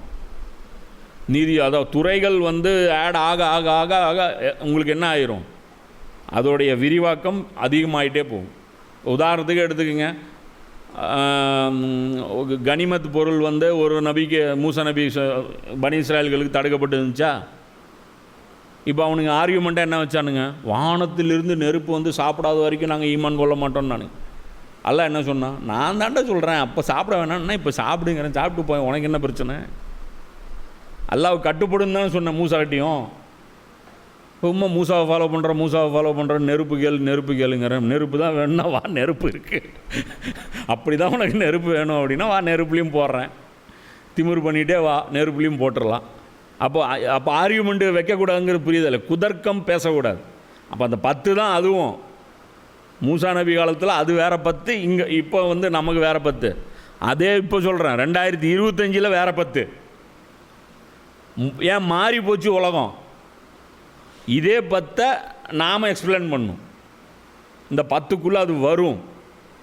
இந்த 10ல் வராததை நாங்கள் சொன்னால் பிதத்துன்னு சொல்லுங்கள். இந்த 10க்குள்ளே இதெல்லாம் இன்க்ளூடடுங்கிறேன். புரியுதா? குர்ஆன் என்ன சொல்லுது, பெற்றோரை சீ என்று சொல்லக்கூடாதுன்னு, கெட்ட வார்த்தை பேசக்கூடாதுன்னு எங்கேயாவது இருக்கா? அப்போ என்ன சீ மட்டும்தான் சொல்லக்கூடாது. எப்படி இது ஷரியத்தை முகமது நபியுடைய ஷரியத்தை? அது அம்மாவை அடிக்கக்கூடாதுன்னு எங்கேயாவது குர்ஆன் சொல்லுதா? எப்படி ரசூல் எங்கே சொல்லியிருக்காங்க அப்பா அம்மாவை துரத்தி அடிக்க வேணான்ட்டு? எங்கேயுமே சொல்லலை. அப்போ என்ன அர்த்தம்? ஷரியத்தில் விதத் கொண்டு வந்துட்டாங்கோ, அடிக்கக்கூடாதுங்கிறாங்க. குர்ஆன்லேயும் இல்லை, ஹதீஸ்லேயும் இல்லை. அந்த 10க்குள்ளே இதாண்டா இன்க்ளூடு. உபகாரம் செய்யணும், முடிஞ்சு போச்சு. பெற்றோருடன் நல்ல முறைனா எதெல்லாம் நல்ல முறை, எதெல்லாம் கெட்ட முறையோ அது கெட்ட முறை. அது எக்ஸ்ப்ளனேஷன் அல்ல, ட்ராப் வச்சுருக்கான், அதில் ட்ராப் வச்சுருக்கான். அப்போ அதே தாங்க. ஆனால் அமானிதங்களை பேணிக்கொள்ளுங்கள்லாம் அதுவும் அதுதான், அதே தான். புரியுதா? ஸோ இது வரையும் இந்த இடத்துல நிறுத்திடுவோம் இன்ஷா அல்லாஹ். வாகிர் தாவானா அனில் ஹம்துலில்லாஹி ரப்பில் ஆலமீன்.